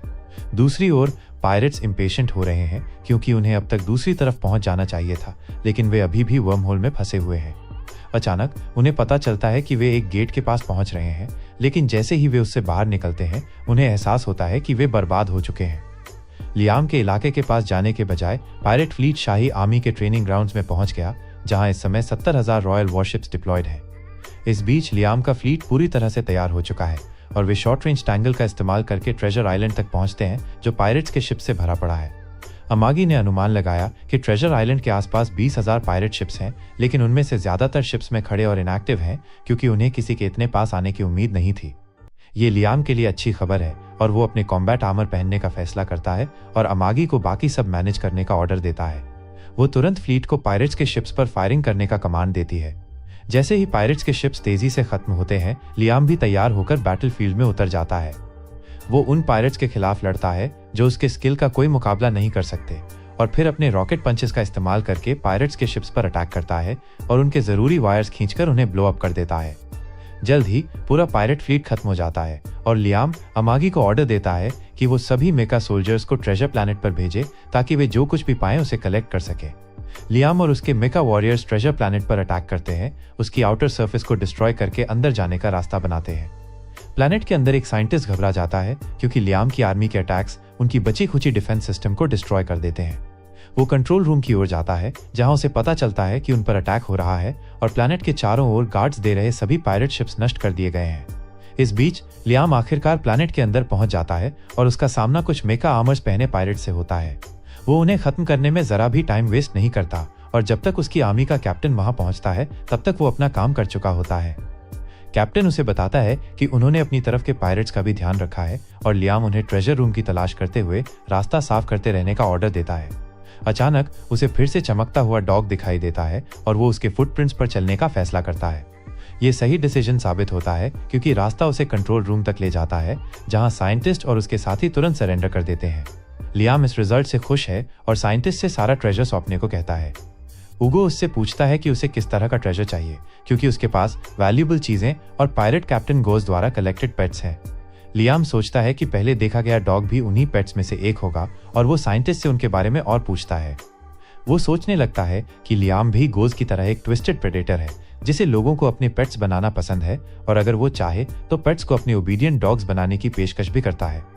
लियाम को उसकी एक भी बात समझ नहीं आती, इसलिए साइंटिस्ट उसे उस लेबोरेटरी में ले जाने का फैसला करता है जहां वो अपने सभी सब्जेक्ट्स को रखता है और उन्हें वे लड़कियां दिखाता है जो उसके एक्सपेरिमेंट्स की वजह से भयानक मॉन्स्टर्स में बदल गई हैं। एक सोल्जर को उल्टी आने लगती है क्योंकि वो इसे बर्दाश्त नहीं कर पाता। कैप्टन उसे वीक होने के लिए डांटता है, तभी लियाम आगे बढ़ता है और उसकी नजर एक स्पेशल टेस्ट सब्जेक्ट पर अटक जाती है। साइंटिस्ट उसे बताता है कि उसकी नजर अच्छी है क्योंकि ये कैप्टन गोज की फेवरेट पेट है। वो बार बार चिल्लाता है कि ये लड़की उसकी उत्कृष्ट क्रिएशन है और लियाम को अपनी पिछली लाइफ याद आती है जहां उसके साथ इंसान से भी कम व्यवहार किया जाता था और वो निराश हो जाता है। वो किसी कमीने को दूसरों को इस तरह नुकसान पहुंचाते हुए नहीं देख सकता, इसलिए वो साइंटिस्ट के सिर में गोली मार देता है जबकि वो चिल्ला रहा होता है। फिर वो कमरे में इधर उधर देखने लगता है, तभी ऑक्टोपस जैसी दिखने वाली लड़की की आवाज, जिसकी आंखें हथेलियों में है, उस तक पहुंचती है। वो उससे पूछती है कि वो कौन है और लियाम उसे अपना इंट्रोडक्शन देते हुए कहता है कि उसने इस प्लैनेट पर कब्जा कर लिया है और इसके प्रभारी व्यक्ति को मार डाला है। ये सुनकर लड़की की आंखों में टीयर्स आ जाते हैं क्योंकि उसे लगता है कि अब उसकी सफरिंग खत्म होने वाली है। वो लियाम से विनती करती है कि वो उसकी और बाकी लड़कियों की तकलीफें खत्म कर दे क्योंकि वे फिर कभी ह्यूमन बनकर नहीं रह पाएंगी। हालांकि लियाम पूरे विश्वास के साथ कहता है कि वो सबको बचाएगा और बदले में उन्हें उसका ये एहसान चुकाना होगा। वो ये कहकर चला जाता है, अपने सोल्जर्स को ऑर्डर देता है कि वे एक डॉक्टर को बुलाएं और लड़कियों को उसके शिप तक पहुंचाएं ताकि उनका इलाज किया जा सके। लड़की उससे रुकने की विनती करती है क्योंकि वो जानती है कि उसे बचाया नहीं जा सकता और कैप्टन को उस पर दया आती है, लेकिन वो लियाम के सीधे ऑर्डर्स की अवहेलना नहीं कर सकता। वो उसे अपना मन बदलने के लिए मनाने की कोशिश करता है, ये कहकर कि लड़कियों का इलाज करना आसान नहीं होगा क्योंकि उन्हें अपने पूरे शरीर को रिवाइव करना होगा, जिसके लिए एक रेयर अमृत और कुछ बेहद स्किल्ड डॉक्टर्स की जरूरत होगी। वो कहता है कि इन सभी लड़कियों को बचाने की कीमत बिल्कुल भी चुकाई जा सकती है, लेकिन लियाम जवाब देता है कि वो अभी अच्छे मूड में है और कभी कभार कुछ अच्छे काम करने से कोई नुकसान नहीं होता। तभी उसे अमागी का मैसेज मिलता है जिसमें बताया गया है कि उन्हें रियल ट्रेजर रूम मिल गया है और लियाम ये सुनकर खुश होता है क्योंकि उन्होंने लड़कियों के इलाज के लिए फीस का इंतजाम कर लिया है। इस बीच क्रिस्टीना नाम की वो लड़की जिसने लियाम से उसे मार डालने की भीख मांगी थी, अपनी बदकिस्मती के बारे में रोती रहती है। वो पवित्र राज्य की प्रिंसेस वॉरियर हुआ करती थी और पायरेट से लड़ने में उसकी उपलब्धियों पर सभी को गर्व था। हालांकि जब वो गॉज और उसके मेन से लड़ने गई तो उसे धोखे से पकड़ लिया गया और फिर पायरेट्स ने उसकी आंखों के सामने ही उसके होम प्लैनेट को उड़ा दिया। उसका परिवार घबरा गया क्योंकि पायरेट्स उस क्षेत्र की रक्षा करने वाले संयुक्त गठबंधन के सोल्जर्स से बच नहीं सकते थे, लेकिन उन्हें जल्द ही एहसास हो गया कि गठबंधन ने उनके साथ बिट्रेयल किया है। उनकी डिफेंस शील्ड ज्यादा देर तक टिक नहीं पाई और जल्द ही पूरा प्लैनेट नष्ट हो गया। क्रिस्टीना इससे पूरी तरह टूट गई, लेकिन उसकी बैड लक तो अभी शुरू ही हुई थी। उसके प्लैनेट को नष्ट करने के बाद गोज उसे और उसके साथियों को अपने ट्रेजर आइलैंड पर ले गया। जहां सब डरे हुए थे, वहीं क्रिस्टीना होप से डटी रही और उन्हें भरोसा दिलाया कि जल्द ही उनकी मदद होगी। जब गोज उससे मिलने आया तो क्रिस्टीना ने उससे कहा कि अगर वो चाहे तो उसे अभी मार डाले क्योंकि वो डिसऑनर्ड जिंदगी जीने से बेहतर मरना चाहती है। पायरेट कैप्टन हंसते हुए बोला कि अगर वो चाहता तो उसे बहुत पहले ही मार देता, लेकिन उसने सबको जिंदा रखा क्योंकि वो उन सभी को अपने कलेक्शन में शामिल करना चाहता था। फिर उसने अनाउंस किया कि उसने अपना माइंड बदल लिया है और वो लड़कियों में से सिर्फ एक को फ्री करेगा। उसने क्रिस्टीना से चूज करने को कहा और प्रेशर डालने पर उसने सबसे ज्यादा फ्राइटन लड़की को चुना। हालांकि ये एक डिस्गस्टिंग जाल साबित हुआ क्योंकि गोज ने क्रिस्टीना द्वारा चुनी गई लड़की को अपना पहला टेस्ट सब्जेक्ट बना लिया। उसने उसे उस साइंटिस्ट को दे दिया जो एक मल्टी लिम्ड मॉन्स्टर में बदल गया और उसके शरीर को काटने लगा। क्रिस्टीना अपना आपा खो बैठी और गोज से रुकने की विनती करने लगी, लेकिन वो बस हंसा और कहा कि अगर वो अभी रुक गया तो लड़की मर जाएगी। शॉक में आई क्रिस्टीना के पास उस इविल साइंटिस्ट को लड़की पर एक्सपेरिमेंट करने देने के अलावा कोई ऑप्शन नहीं था। उसने जल्द ही उसे एक मॉन्स्टर में बदल दिया और क्रिस्टीना को सहम कर देखते हुए गोज ने कहा कि वो जल्द ही और भी ज्यादा शानदार चीज में बदल जाएगी। उसने उससे पूछा कि वो ऐसा कैसे कर सकता है और कहा कि उसे इसमें मजा आता है। उसने कहा कि उसका इतना अगली होना ठीक नहीं है, इसलिए वो ब्यूटीफुल लड़कियों को अगली मॉन्स्टर्स में बदल देता है और उन्हें पूरी तरह से टूटते हुए देखता है। जल्द ही उसने उसे घसीटकर एक्सपेरिमेंट की चेयर पर बिठा दिया और क्रिस्टीना अब हिम्मत नहीं कर पा रही थी। उसने गॉज से रुकने की विनती की, बदले में कुछ भी करने का प्रॉमिस किया, लेकिन गॉज ने उस पर हंसते हुए कहा कि अब से वो उसकी सबसे फेवरेट पेट होगी। उसने कहा कि उसने जानबूझकर उसे पहले नहीं चुना क्योंकि वो देखना चाहता था कि वो कितनी अगली हो जाएगी और उसे कितना बुरा लगेगा। फिर गोज ने साइंटिस्ट को आदेश दिया कि क्रिस्टीना की आईज निकालकर उसके हाथों में लगा दे ताकि वो बिना आईने के भी देख सके कि वो कितनी अगली है। क्रिस्टीना रोती चिल्लाती रही, लेकिन ये सब व्यर्थ था और वो एक अगली ग्रीन मॉन्स्टर में बदल गई और फिर उसकी बाकी लड़कियों का भी यही हश्र हुआ। वर्तमान में वापस लियम अपने होम प्लैनेट पर लौटता है और निया उससे मिलने आती है। उसे पायरेट्स के बेस पर उसकी जीत के बारे में पता चल गया है और वो उससे कुछ और वॉरशिप्स खरीदने के लिए कहती है। इस मौके का सेलिब्रेशन करने के लिए शिप्स का इस्तेमाल करती है। लियम उसे चीटिंग बंद करने के लिए कहता है, लेकिन निया कहती है कि उसके वॉरशिप्स यूजफुल थे और उसने रेट से अच्छा प्रॉफिट कमाया है, इसलिए उसे कुछ और इन्वेस्टमेंट करनी चाहिए। वो फिर से उसे लुभाने की कोशिश करती है, लेकिन लियम उसकी चालों में फंसने का मूड नहीं रखता, इसलिए उसे चुप रहने के लिए कहता है।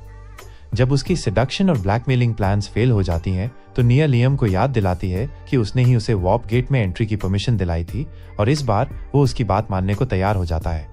वो अमागी से पूछता है कि वे मिले ट्रेजर से कितने शिप्स खरीद सकते हैं और वो कहती है कि जरूरी एक्सपेंसेस निकालने के बाद उनके पास 5000 शिप्स खरीदने के लिए इनफ मनी है। लियम ये सुनकर शॉक्ड हो जाता है, लेकिन निया तुरंत बाहर भाग जाती है और कहती है कि वो उसके लिए 5000 शिप्स का ऑर्डर रेडी कर देगी। लियम उसका पीछा करता है, उसे रोकने की कोशिश करता है, इससे पहले कि वो क्रेजी बिच इतने सारे शिप्स तैयार कर ले। उसी समय यासुओ गलियारों से गुजर रहा है और सोच रहा है कि इस बार लियम से और पैसे मांगने के लिए वो क्या बहाना बनाए। तभी निया वहां से गुजरती है, एक कॉलीग से फेस टाइम करती है और बताती है कि अपनी रेपुटेशन को डैमेज करने के बाद उसे लियम से एक बड़ा ऑर्डर मिला है। हमेशा की तरह यासुओ को लगता है कि लियम निया को अपना खिलौना समझ रहा है और वो गुस्से से आग बबूला हो जाता है, जिससे गाइड बहुत खुश होता है, जो लियम के कुछ डीप नेगेटिव इमोशंस का एक्सपीरियंस करने की उम्मीद में इधर उधर भटक रहा था। इस बीच लियम निया को ढूंढ रहा है, लेकिन यासुओ उसे पहले ही ढूंढ लेता है और उसे अपने पीछे आने को कहता है। वे ट्रेनिंग ग्राउंड जाते हैं जहां लियम की आंखों पर पट्टी बांध दी जाती है और उसकी तलवार को हैवी बना दिया जाता है, इससे पहले कि उसे यासुओ के एक और इम्पॉसिबल ट्रेनिंग से गुजरना पड़े। इस बार यासुओ के पास डजन्स रिमोट कंट्रोल ड्रोन्स हैं जो लियम पर हर तरफ से और पहले से भी ज्यादा तेज गति से टेनिस बॉल्स दागते हैं। लियम उन पर रिएक्शन भी नहीं कर पाता और उसे लगातार हिट्स झेलने पड़ते हैं और फिर यासुओ उनकी पावर और बढ़ा देता है। लियम तुरंत जमीन पर गिर जाता है और कहता है कि वो एक स्वॉर्ड से सारे अटैक्स को नहीं रोक सकता, लेकिन यासुओ उसे एक्सक्यूजेस बनाना बंद करने और खुद ही सोल्यूशन ढूंढने के लिए कहता है। खैर, इससे लियम को पिछली बार की तरह मैजिक इस्तेमाल करने का आइडिया आता है, लेकिन इस बार वो इसे डिफेंस के लिए इस्तेमाल करने का डिसाइड करता है। वो अपने मैजिक को एक बैरियर में बदलने की कोशिश करता है और तुरंत इसमें सक्सेसफुल हो जाता है। जैसे ही बैरियर सभी बॉल्स को रिफ्लेक्ट करता है, यासुओ हक्का बक्का होकर लियम को देखता है। फिर वो बैरियर का इस्तेमाल करके सभी बॉल्स को वापस उसी डायरेक्शन में भेज देता है जहां से वे आई थी और सभी ड्रोन्स नष्ट हो जाते हैं। फिर लियम अपनी आंखों से पट्टी हटाता है और यासुओ से पूछता है कि क्या उसने अच्छा किया, लेकिन यासुओ को खुद कई बॉल्स लगी हैं। ये जानकर कि लियम वाकई एक जीनियस है और वो जल्द ही उसकी ट्रिक को समझ लेगा, वो घबरा जाता है। उसे पहले से ही पता है कि लियम ने करप्ट ऑफिसर्स को मौत के घाट उतारा है और पायरेट्स के फ्लीट को अपने अधीन कर लिया है और उसे डर है कि अगर लियम को सच्चाई पता चल गई तो वो उसे मार डालेगा। ऐसा कुछ होने से पहले ही वो भागने का फैसला करता है और वहां से चलने लगता है। लियम पूछता है कि वो कहाँ जा रहा है और यासुओ कहता है कि उसके पास उसे सिखाने के लिए और कुछ नहीं है। वो उससे कहता है कि उसने उससे सब कुछ सीख लिया है और अब उसे बस अपनी मर्जी से प्रैक्टिस करनी है क्योंकि स्वॉर्ड्समैनशिप का रास्ता एंडलेस है। लियम चिल्लाता है कि वो ऐसा नहीं चाहता और उसे अभी भी उससे ट्रेनिंग लेना चाहिए, लेकिन यासुओ उस पर चिल्लाता है और उसे स्पॉइल्ड होने का नाटक बंद करने के लिए कहता है। वो कहता है कि अपने स्किल्स के बावजूद वो खुद भी एक स्टूडेंट है और इसका मतलब है कि उसे लगातार इंप्रूव करते रहना होगा और लियम का उससे चिपके रहना उसके लिए ठीक नहीं है। यासुओ फिर लियम की ओर मुड़ता है और उसे बताता है कि उसने ऑफिशियली ग्रेजुएट कर लिया है और अब वो फ्लैश टेक्निक का मास्टर है।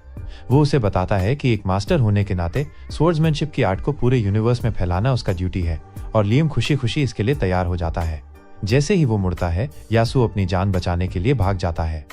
दूसरी ओर लियम को पहले कभी इतनी सेटिस्फैक्शन महसूस नहीं हुई थी।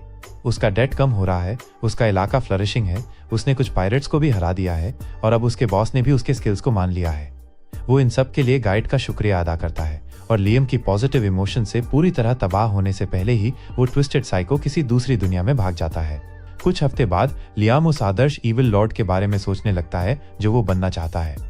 वो मानता है कि एक ईविल लॉर्ड के पास पावर, वेल्थ और खूबसूरत औरतों का हरेम होना चाहिए। पावर के लिए वो यासु की बदौलत पहले ही फ्लैश टेक्निक में मास्टरी हासिल कर चुका है और अब उसे बस वेल्थ और औरतों की जरूरत है। तभी अमागी वहां आती है और बताती है कि थॉमस नाम का एक व्यापारी उससे मिलने आया है। लियाम उसे अंदर बुला लेता है क्योंकि वो थॉमस का इंतजार कर रहा था जो उसके द्वारा मांगी गई गोल्ड बार्स लेकर आया है।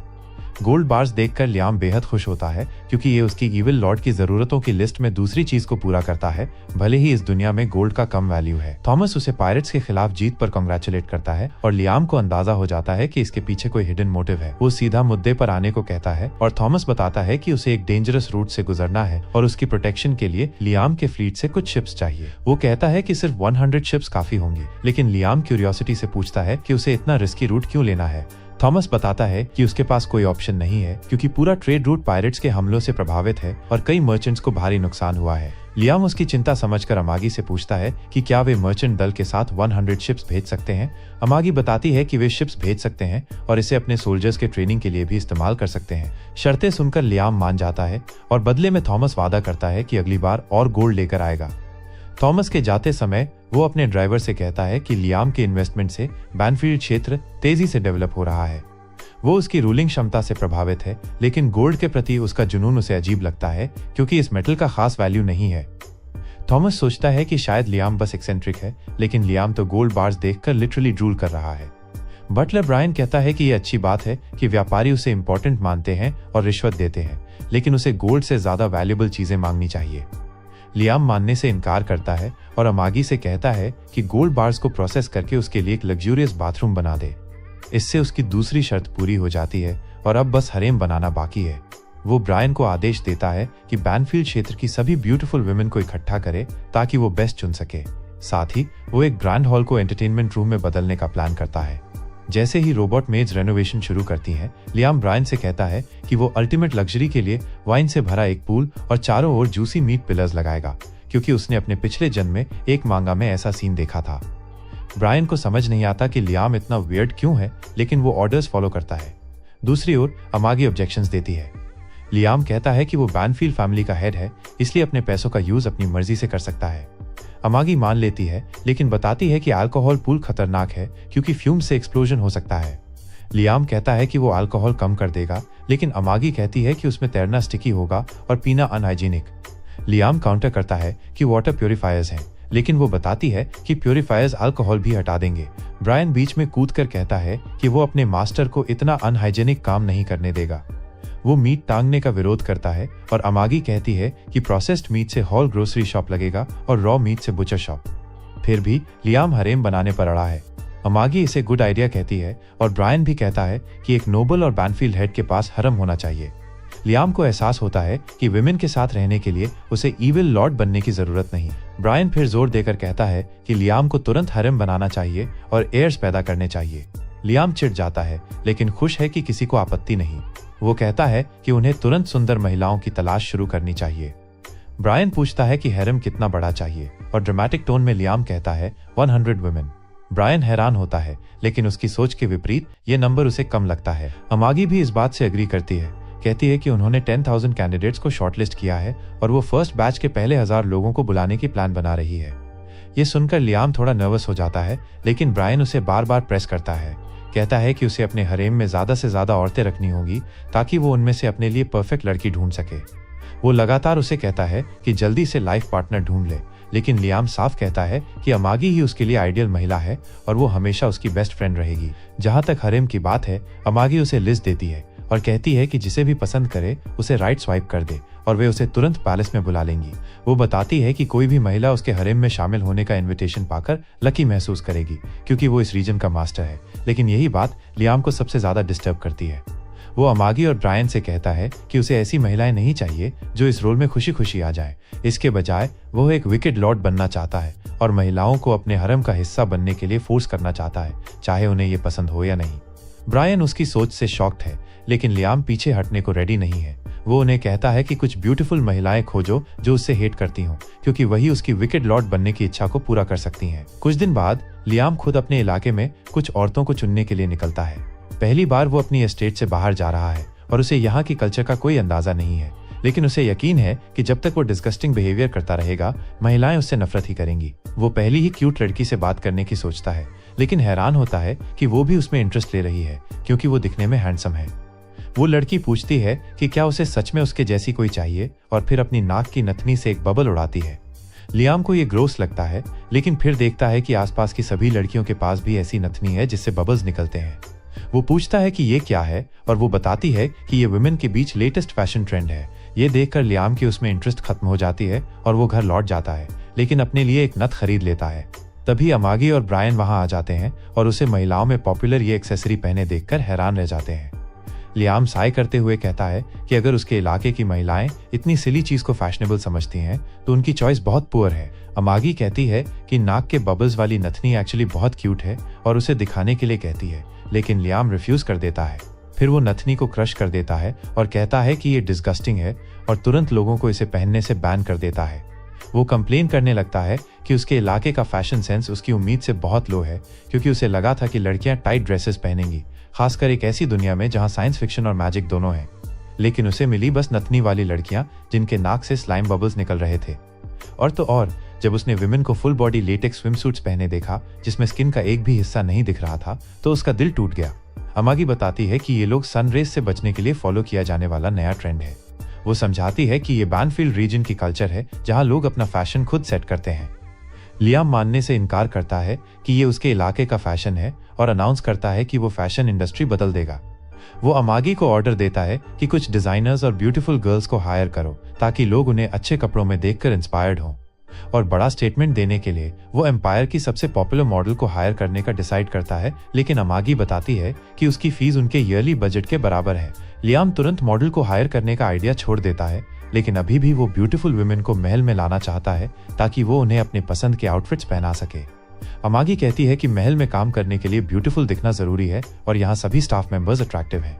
लियाम को एहसास होता है कि ये सच है और फिर अमागी और ब्रायन बताते हैं कि वो सर्वेंट्स को अपने बेडरूम में ले जाकर उनसे खेल सकता है क्योंकि उन्होंने जॉब लेते समय ये कंसेंट दी थी। हालांकि लियाम इस थॉट से खुश है, लेकिन एक इविल रूलर के तौर पर ये उसके प्रिंसिपल्स के खिलाफ है और वो सोचता है कि क्या वो सच में इतना रूथलेस बन सकता है। दूसरी ओर प्रिंसेस क्रिस्टीना, जिसे लियाम ने पायरेट्स के बेस से बचाया था, महंगे ट्रीटमेंट के बाद नॉर्मल हो गई है। जब वो होश में आती है और अपना बॉडी पहले जैसा पाती है तो उसकी आंखों में टीयर्स आ जाते हैं क्योंकि उसे डेकेड्स तक मॉन्स्टर जैसा रखा गया था।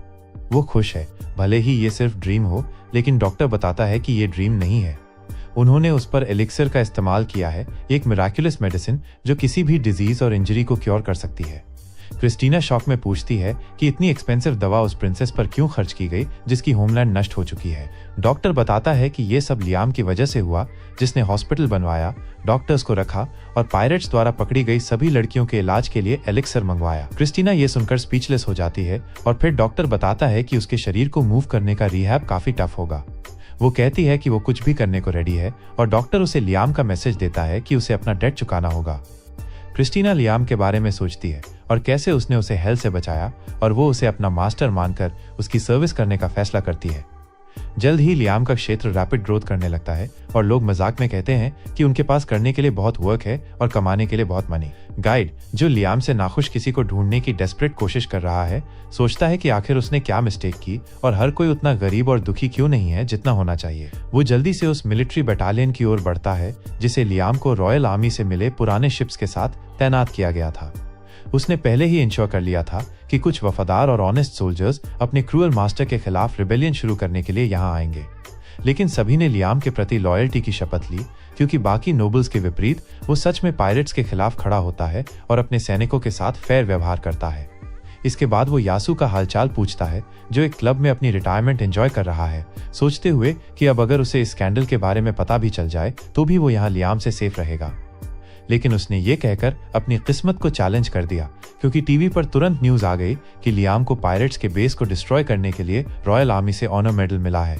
अपनी एक्सेप्टेंस स्पीच में लियाम यासू को इतनी पावर हासिल करने में मदद करने के लिए थैंक्स कहता है। ये सुनकर यासू पैनिक हो जाता है, समझते हुए कि लियाम की वजह से वो अब भी अपनी कैपेसिटी से बाहर की चीजों में घसीटा जा रहा है। गाइड फिर से डिसअपॉइंटेड हो जाता है। इस बीच पायरेट कैप्टन गोस कुछ हजार जहाज गंवाकर भी अपने फ्लीट के ज्यादातर हिस्से को लेकर रॉयल आर्मी से बच निकलने में कामयाब हो जाता है। उसे पीछे छोड़े गए लोगों की जरा भी परवाह नहीं थी। वो सोच रहा था कि उसका फ्लीट बैनफील्ड टेरिटरी की ओर जाते हुए इंपीरियल आर्मी के ट्रेनिंग ग्राउंड्स में कैसे पहुंच गया। उसे शक था कि वॉपगेट वालों ने उसके साथ बिट्रेल किया था और वो अपने असिस्टेंट को उन्हें सबक सिखाने का आदेश देता है।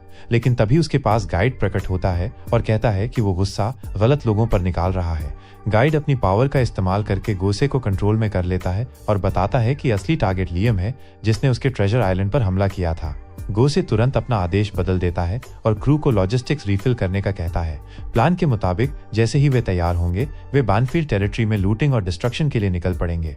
गाइड इससे खुश होता है क्योंकि उसे पूरा विश्वास है कि गोसे अपने स्ट्रॉन्ग फ्लीट की वजह से लियम को आसानी से हरा देगा। इसी बीच लियम अपनी मैंशन में ब्रेकफास्ट एंजॉय कर रहा है।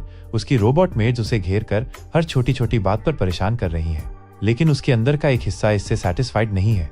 वो मागी से कहता है कि वो सोच रहा है कि एक इविल किंग किस तरह का फूड खाता होगा। उसके हिसाब से एक इविल किंग ढेर सारा मीट खाता है और ब्यूटीफुल वुमेन उससे और उसके आदमियों से क्लिंग करती हैं। मागी उससे पूछती है कि क्या वो अब भी लेक ऑफ लिकर और टावर ऑफ मीट बनाने की प्लान पर है, तो लियम कहता है कि उसने वो आइडिया छोड़ दिया है।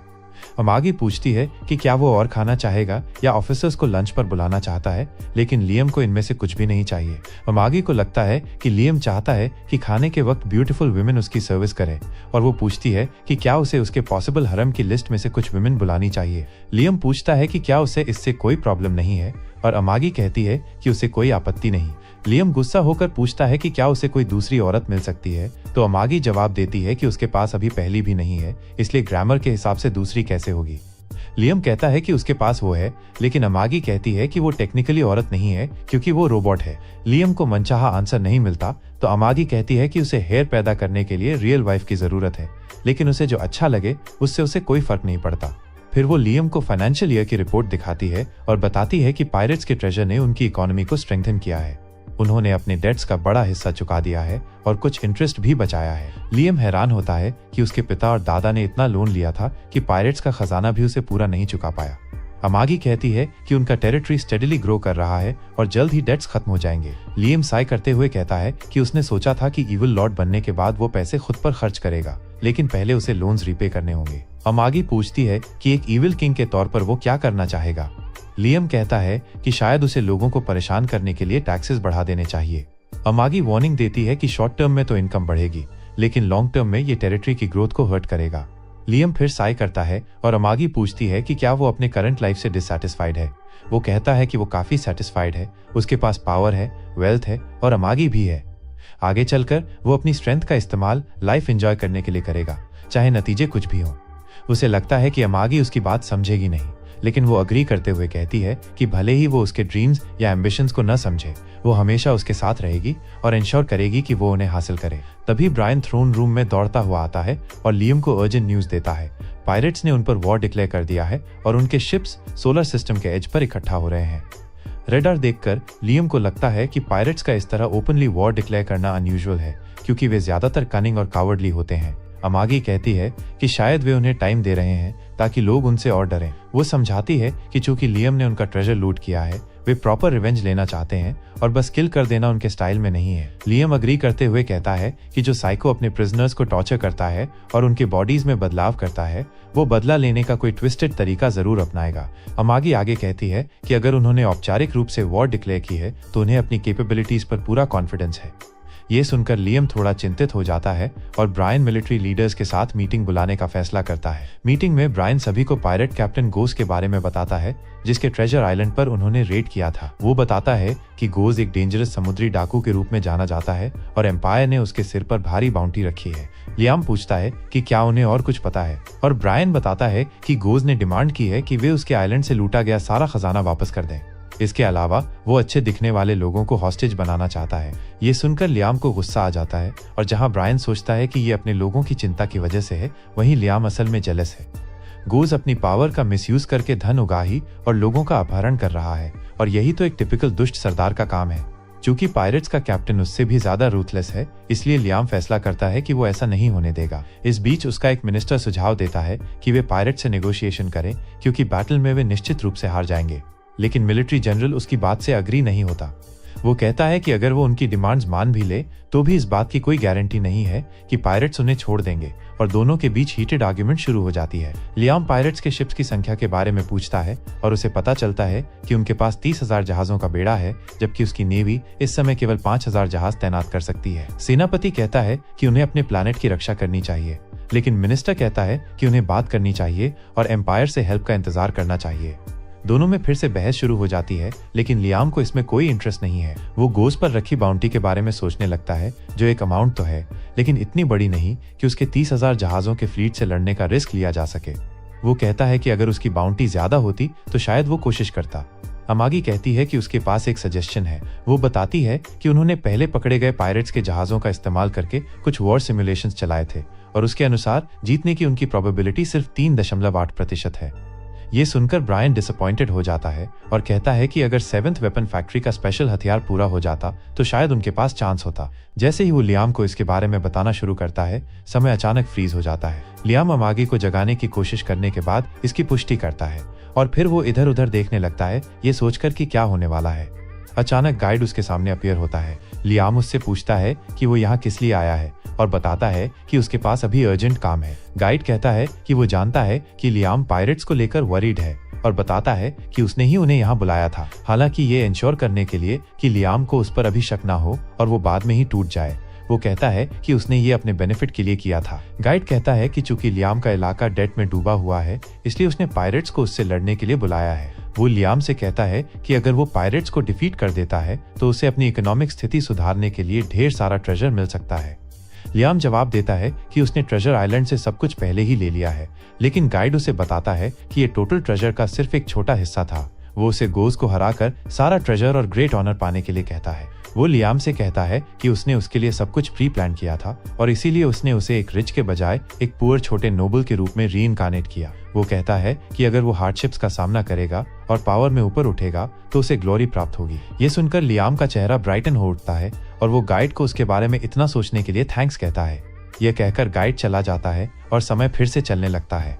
ब्रायन अचानक लियाम को नए वेपन के बारे में बताना पूरा करता है। 7th फैक्ट्री विकसित हो रही थी, लेकिन लियाम को उसका लंबा नाम पसंद नहीं आया। खैर, वो अनाउंसमेंट करता है कि वे पायरेट कैप्टन गोज और उसके फ्लीट को डिफीट करेंगे। मिनिस्टर उसे बताता है कि ये सही डिसीजन नहीं है, लेकिन लियाम उसे याद दिलाता है कि डिसीजन लेने का पूरा राइट उसके पास है और उसके पास उसकी बात मानने के अलावा कोई ऑप्शन नहीं है। जल्द ही प्रिपरेशंस पूरी हो जाती हैं और ब्रायन अभी भी इस बात से नर्वस है कि जैसे ही उनका इलाका स्टेबल होने की राह पर था, वे पायरेट से वॉर करने जा रहे हैं। अमागी उसे काम रहने के लिए कहती है क्योंकि वे अभी हारे नहीं हैं और लियाम ने पायरेट से लड़ने का सही डिसीजन लिया है। ब्रायन उसे याद दिलाता है कि उसने खुद एनालिसिस किया था कि पायरेट्स के खिलाफ उनकी जीत की संभावना लगभग 4% है, लेकिन अमागी जवाब देती है कि उसके डेटा के अनुसार गोज पायरेट्स का दल सरेंडर करने के बाद भी पूरे प्लैनेट्स को मिटा देता है। वो कहती है कि जीतने की सिर्फ 4% चांस भी हार मानने से बेहतर है और ब्रायन सोचता है काश लियाम 100 ईयर्स पहले पैदा होता, क्योंकि तब उनके पास पायरेट से लड़ने की पूरी तैयारी होती। खैर, लियाम सोचता है कि प्रिपरेशन का समय कमजोरों के लिए होता है। असली वॉरियर्स वो हैं जो अपनी जान की बाजी लगाकर लड़ते हैं। वो अपनी फ्लीट के साथ पायरेट से लड़ने निकल पड़ता है और उन्हें जल्दी से वेल्थ और फेम कमाने का एक और मौका देने के लिए थैंक्स कहता है। हालांकि गाइड को पूरा यकीन है कि लियाम हार जाएगा और वो उम्मीद करता है कि गोज उसे अपना पेट बना ले ताकि उसे सबसे ज्यादा तकलीफ हो। उसे लगता है कि पिछली लाइफ में जो कुछ भी उसने सहा है, उसके बावजूद उस पर भरोसा करना लियाम की बिगेस्ट मिस्टेक है। वो ईगली इंतजार करता है कि लियाम का ट्रस्ट और ग्रेटिट्यूड नफरत में बदल जाए ताकि वो उन इंटेंस नेगेटिव इमोशंस का मजा ले सके। इस बीच गोज को खबर मिलती है कि लियाम अपने क्रू के साथ उसकी ओर बढ़ रहा है और वो उसे पूरी तरह डिस्ट्रॉय करने के लिए बेताब हो जाता है। वो आदेश देता है कि जो कोई भी लियाम को अलाइव पकड़ ले उसे रिवॉर्ड दिया जाए, क्योंकि वो उसे टॉय बनाने की योजना बना रहा है। दूसरी ओर लियाम के अंडर सैनिकों को बैटल के बारे में सर्टेनिटी नहीं है, लेकिन उन्हें उस पर ट्रस्ट है। हालांकि 3 दिन बीत जाने और एक्शन शुरू न होने पर लियाम जल्दी ही बोर्ड हो जाता है। वो पूछता है कि वे अभी से एक दूसरे पर फायरिंग क्यों नहीं शुरू कर देते और क्रू उसे बताता है कि वॉर शुरू हो चुका है, लेकिन इस समय ये ज्यादा स्ट्रेटेजिक है। वे उसे बताते हैं कि एनिमीज की संख्या के कारण वे पहले से ही नुकसान में हैं और लियाम समझ नहीं पाता कि असली लड़ाई शुरू होने से पहले ये कैसे पॉसिबल है। वो कहता है कि वे एनिमी को देख भी नहीं पा रहे हैं और जहाज का कैप्टन उसे बताता है कि स्पेस में अपने एनिमी शिप को देखना नियर कॉम्बैट के बराबर है। लियाम को मिलिट्री टॉक से कोई फर्क नहीं पड़ता, क्योंकि वो बस फायरवर्क्स शुरू करना चाहता है। वो कहता है कि जब जहाज का रेडार उन्हें एनिमी के आने की चेतावनी दे तो उन्हें तुरंत आगे बढ़ना चाहिए। क्रू तुरंत कंफर्म करता है कि उनके फ्लीट के नीचे 500 एनिमी शिप्स दिखाई दिए हैं और लियाम को आश्चर्य होता है कि पायरेट्स ने उन पर हमला करने के लिए सिर्फ 500 शिप्स क्यों भेजे। क्रू उसे बताता है कि ये शिप्स उन सोल्जर्स के हैं जिन्होंने पायरेट्स के सामने सरेंडर कर दिया था और बचने के लिए उनके साथ ज्वाइन होना पड़ा। वे बस डिस्पोजेबल पॉन्स हैं जिन्हें लियाम के फ्लीट को तोड़ने के लिए अटेंशन डाइवर्जन के रूप में भेजा गया है। लियाम गूज पर अपने क्रू के सबसे लो रैंक मेंबर्स को बेट के रूप में इस्तेमाल करने के लिए नाराज है, लेकिन जैसे ही वे उस पर हमला करते हैं वो एनिमी शिप्स को डिस्ट्रॉय कर देता है। हालांकि इससे क्रू फॉर्मेशन में एक छोटा गैप बन जाता है और इसी मौके का फायदा उठाकर गोज अपने फ्लीट को एडवांस करने का आदेश देता है। जवाब में लियाम की फोर्सेस पीछे हटने लगती हैं और गोज को लगता है कि वे उनसे डर गए हैं। उसका फ्लीट उनका पीछा करता है, लेकिन तभी अचानक आगे के शिप्स मैजिकली हिडन कुछ माइन से टकरा जाते हैं।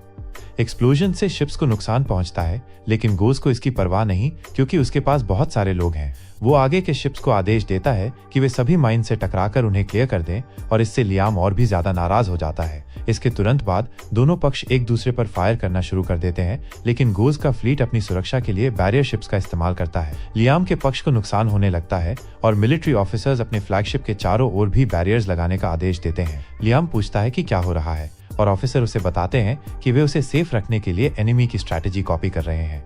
हालांकि लियाम को अपने फ्रंटलाइन सोल्जर्स की ज्यादा चिंता है जो बैरियर के सामने होंगे और एनिमी फायर के सीधे निशाने पर होंगे। ऑफिसर उसे बताता है कि उनकी प्रायोरिटी उसे सेफ रखना है और इसके लिए वे कितने भी सोल्जर्स की बलि देने को तैयार हैं। वो लियाम को समझाने की कोशिश करता है कि अगर वे स्ट्रैटेजी पर चलें और लड़ाई को लंबा खींच दें तो रॉयल आर्मी एक्स्ट्रा रीइंफोर्समेंट्स भेज सकती है। लेकिन लियाम को ये बात बिल्कुल पसंद नहीं आती और वो ऐलान करता है कि वो एक रूथलेस किंग है जो अपनी हर चीज फोर्स से लेता है और एक बार जो चीज उसकी हो जाए उसे वो कभी नहीं छोड़ता। वो कहता है कि शिप्स और फ्रंट लाइंस पर लड़ रहे सोल्जर्स सब उसके हैं और वो अपनी अनुमति के बिना किसी को भी अपनी प्रॉपर्टी वेस्ट नहीं करने देगा। वो आदेश देता है कि उसका कोई भी सोल्जर उसे बचाने या टाइम बाय करने के लिए अपनी जान न दे, क्योंकि वो ऐसा नहीं करता। वो घोषणा करता है कि वे पायरेट्स को तुरंत क्रश कर देंगे और वो अपने मेन का नेतृत्व करने के लिए बैटल में उतरेगा। लियाम अमागी को अपना मेचा आर्मर तैयार करने का आदेश देता है और जब मिलिट्री ऑफिसर आर्ग्यू करने की कोशिश करता है तो लियाम उसे बताता है कि उसे डिमोट कर दिया गया है और उसकी जगह अमागी इस फ्लीट की कमांडर है। अमागी तुरंत काम में लग जाती है और जीतने की बेस्ट स्ट्रैटेजी बनाती है। वो सभी शिप्स को एडवांस करने का आदेश देती है और आर्मी ऑफिसर्स ये सुनकर कंफ्यूज्ड हो जाते हैं। लेकिन लियाम उन्हें अपनी मेड रोबोट की बात सुनने के लिए कहता है क्योंकि अब वही बॉस है, और ये कहकर वो बैटल के लिए तैयार हो जाता है। इस बीच अमागी हेल्म संभालती है और सभी शिप्स को फुल स्पीड से आगे बढ़ने और उसके लीड का पालन करने को कहती है। ऑफिसर्स को लगता है कि एक रोबोट को फ्लीट का लीड देना मिस्टेक है क्योंकि वो उनके फ्लैगशिप को फ्रंटलाइन में ले जा रही है। लेकिन अमागी उन्हें बताती है कि एक बार लियाम बैटलफील्ड में पहुंच जाए तो उन्हें इसे और सेफ रखने की जरूरत नहीं है। वो कहती है कि उन्हें इसका इस्तेमाल लियाम की सेफ्टी के लिए करना चाहिए क्योंकि ये उनका स्ट्रॉन्गेस्ट शिप है और टॉप ऑफिसर्स उसके डिसीजन मेकिंग और लॉयल्टी से प्रभावित होते हैं। वे उसके डिसीजंस का सपोर्ट करते हैं और जैसे ही फ्लीट आगे बढ़ता है, लियाम को भी स्पेस में लॉन्च कर दिया जाता है। फिर वो शॉर्ट रेंज वॉर्प का इस्तेमाल करके पायरेट्स के क्रू के ठीक बीच में पहुंच जाता है और सोचता है कि क्या लियाम किसी शिप को एक्सप्लोड कर उसे नुकसान पहुंचाने के लिए सुसाइड अटैक करने की कोशिश कर रहा है। वो सभी को वॉर्प गेट से निकलते शिप पर एम करने का आदेश देता है, लेकिन वो शॉक में रह जाता है जब देखता है कि केवल लियाम ही अपनी मेचा नाइट में दिखाई देता है। वो आसानी से पायरेट्स के शिप्स के अटैक्स को डॉज करता है और उन्हें शूट करना शुरू कर देता है और तभी उसका फ्लीट भी बैटलफील्ड में पहुंच जाता है। वे अपने सभी मेचा नाइट्स डिप्लॉय करते हुए पायरेट्स के शिप्स पर फायर शुरू कर देते हैं और गॉज भी अपने मेचा नाइट्स भेजकर जवाब देता है। लेकिन वे लियाम के सामने कुछ नहीं कर पाते, जो आसानी से उनकी संख्या को श्रेड करता है और फिर पायरेट्स के शिप्स पर हमला करने के लिए अपनी प्लाज्मा कैनन्स बुलाता है। उसके ब्रूटल अटैक्स की बदौलत पायरेट्स की फॉर्मेशन टूटने लगती है और अमागी को एक ओपनिंग दिखाई देती है। वो सभी शिप्स को पायरेट्स की फॉर्मेशन के बीच से तेजी से निकलने का आदेश देती है और इस बीच मेका नाइट्स आपस में लड़ते रहते हैं। लियाम की प्लाज्मा कैनन्स का एम्यूनिशन खत्म हो जाता है। तभी अचानक एक हाई रैंक पायरेट नाइट उस पर हमला कर देता है। लियाम इस नए एनिमी के साथ मजे करने का फैसला करता है जो थोड़ा ज्यादा रेजिस्टेंस दिखाता है, और जब वो एक पायरेट नाइट से स्वॉर्ड्स क्लैश करता है तो उसे पता चलता है कि वो काफी स्किल्ड है। पायरेट नाइट भी उसकी स्वॉर्ड्समैनशिप से प्रभावित होकर पूछता है कि वो किस स्कूल में ट्रेंड था। और इसी के साथ में ये वीडियो तो हमारी यहीं पर एंड होती है, लेकिन हमारे चैनल पर 2 स्ट्राइक आ चुकी हैं। इसी वजह से हमारा जो चैनल है बहुत ज़्यादा डाउन हो गया है। इसीलिए मैं आपसे केवल एक ही बात कहना चाहूँगा कि इस वीडियो को लाइक कर दो और इस वीडियो को ज़्यादा से ज़्यादा शेयर कर दो, जिससे कि हमारा चैनल दोबारा से ग्रो हो सके, और कमेंट भी कर दो जिससे कि मुझे फीडबैक मिल सके कि आखिर AI बॉस पर आपको कैसा लगा हो। तो इतना काम जरूर कर देना क्योंकि हमारा चैनल अभी काफ़ी ज़्यादा डाउनफॉल पर जा रहा है स्ट्राइक्स की वजह से। वैसे सेकंड चैनल भी क्रिएट कर लिया है जिसका लिंक डिस्क्रिप्शन में है। यदि तीसरी स्ट्राइक आती है तो शायद ये चैनल नहीं बचेगा, इसीलिए बैकअप के लिए उस चैनल को सब्सक्राइब कर लो जिस पे 2 के सब्सक्राइबर्स हमारे पहले से हो चुके हैं। तो चलो मिलते हैं इसी वीडियो के नेक्स्ट एपिसोड के साथ में, तब तक के लिए गुड बाय, सायोनारा, गुड लक।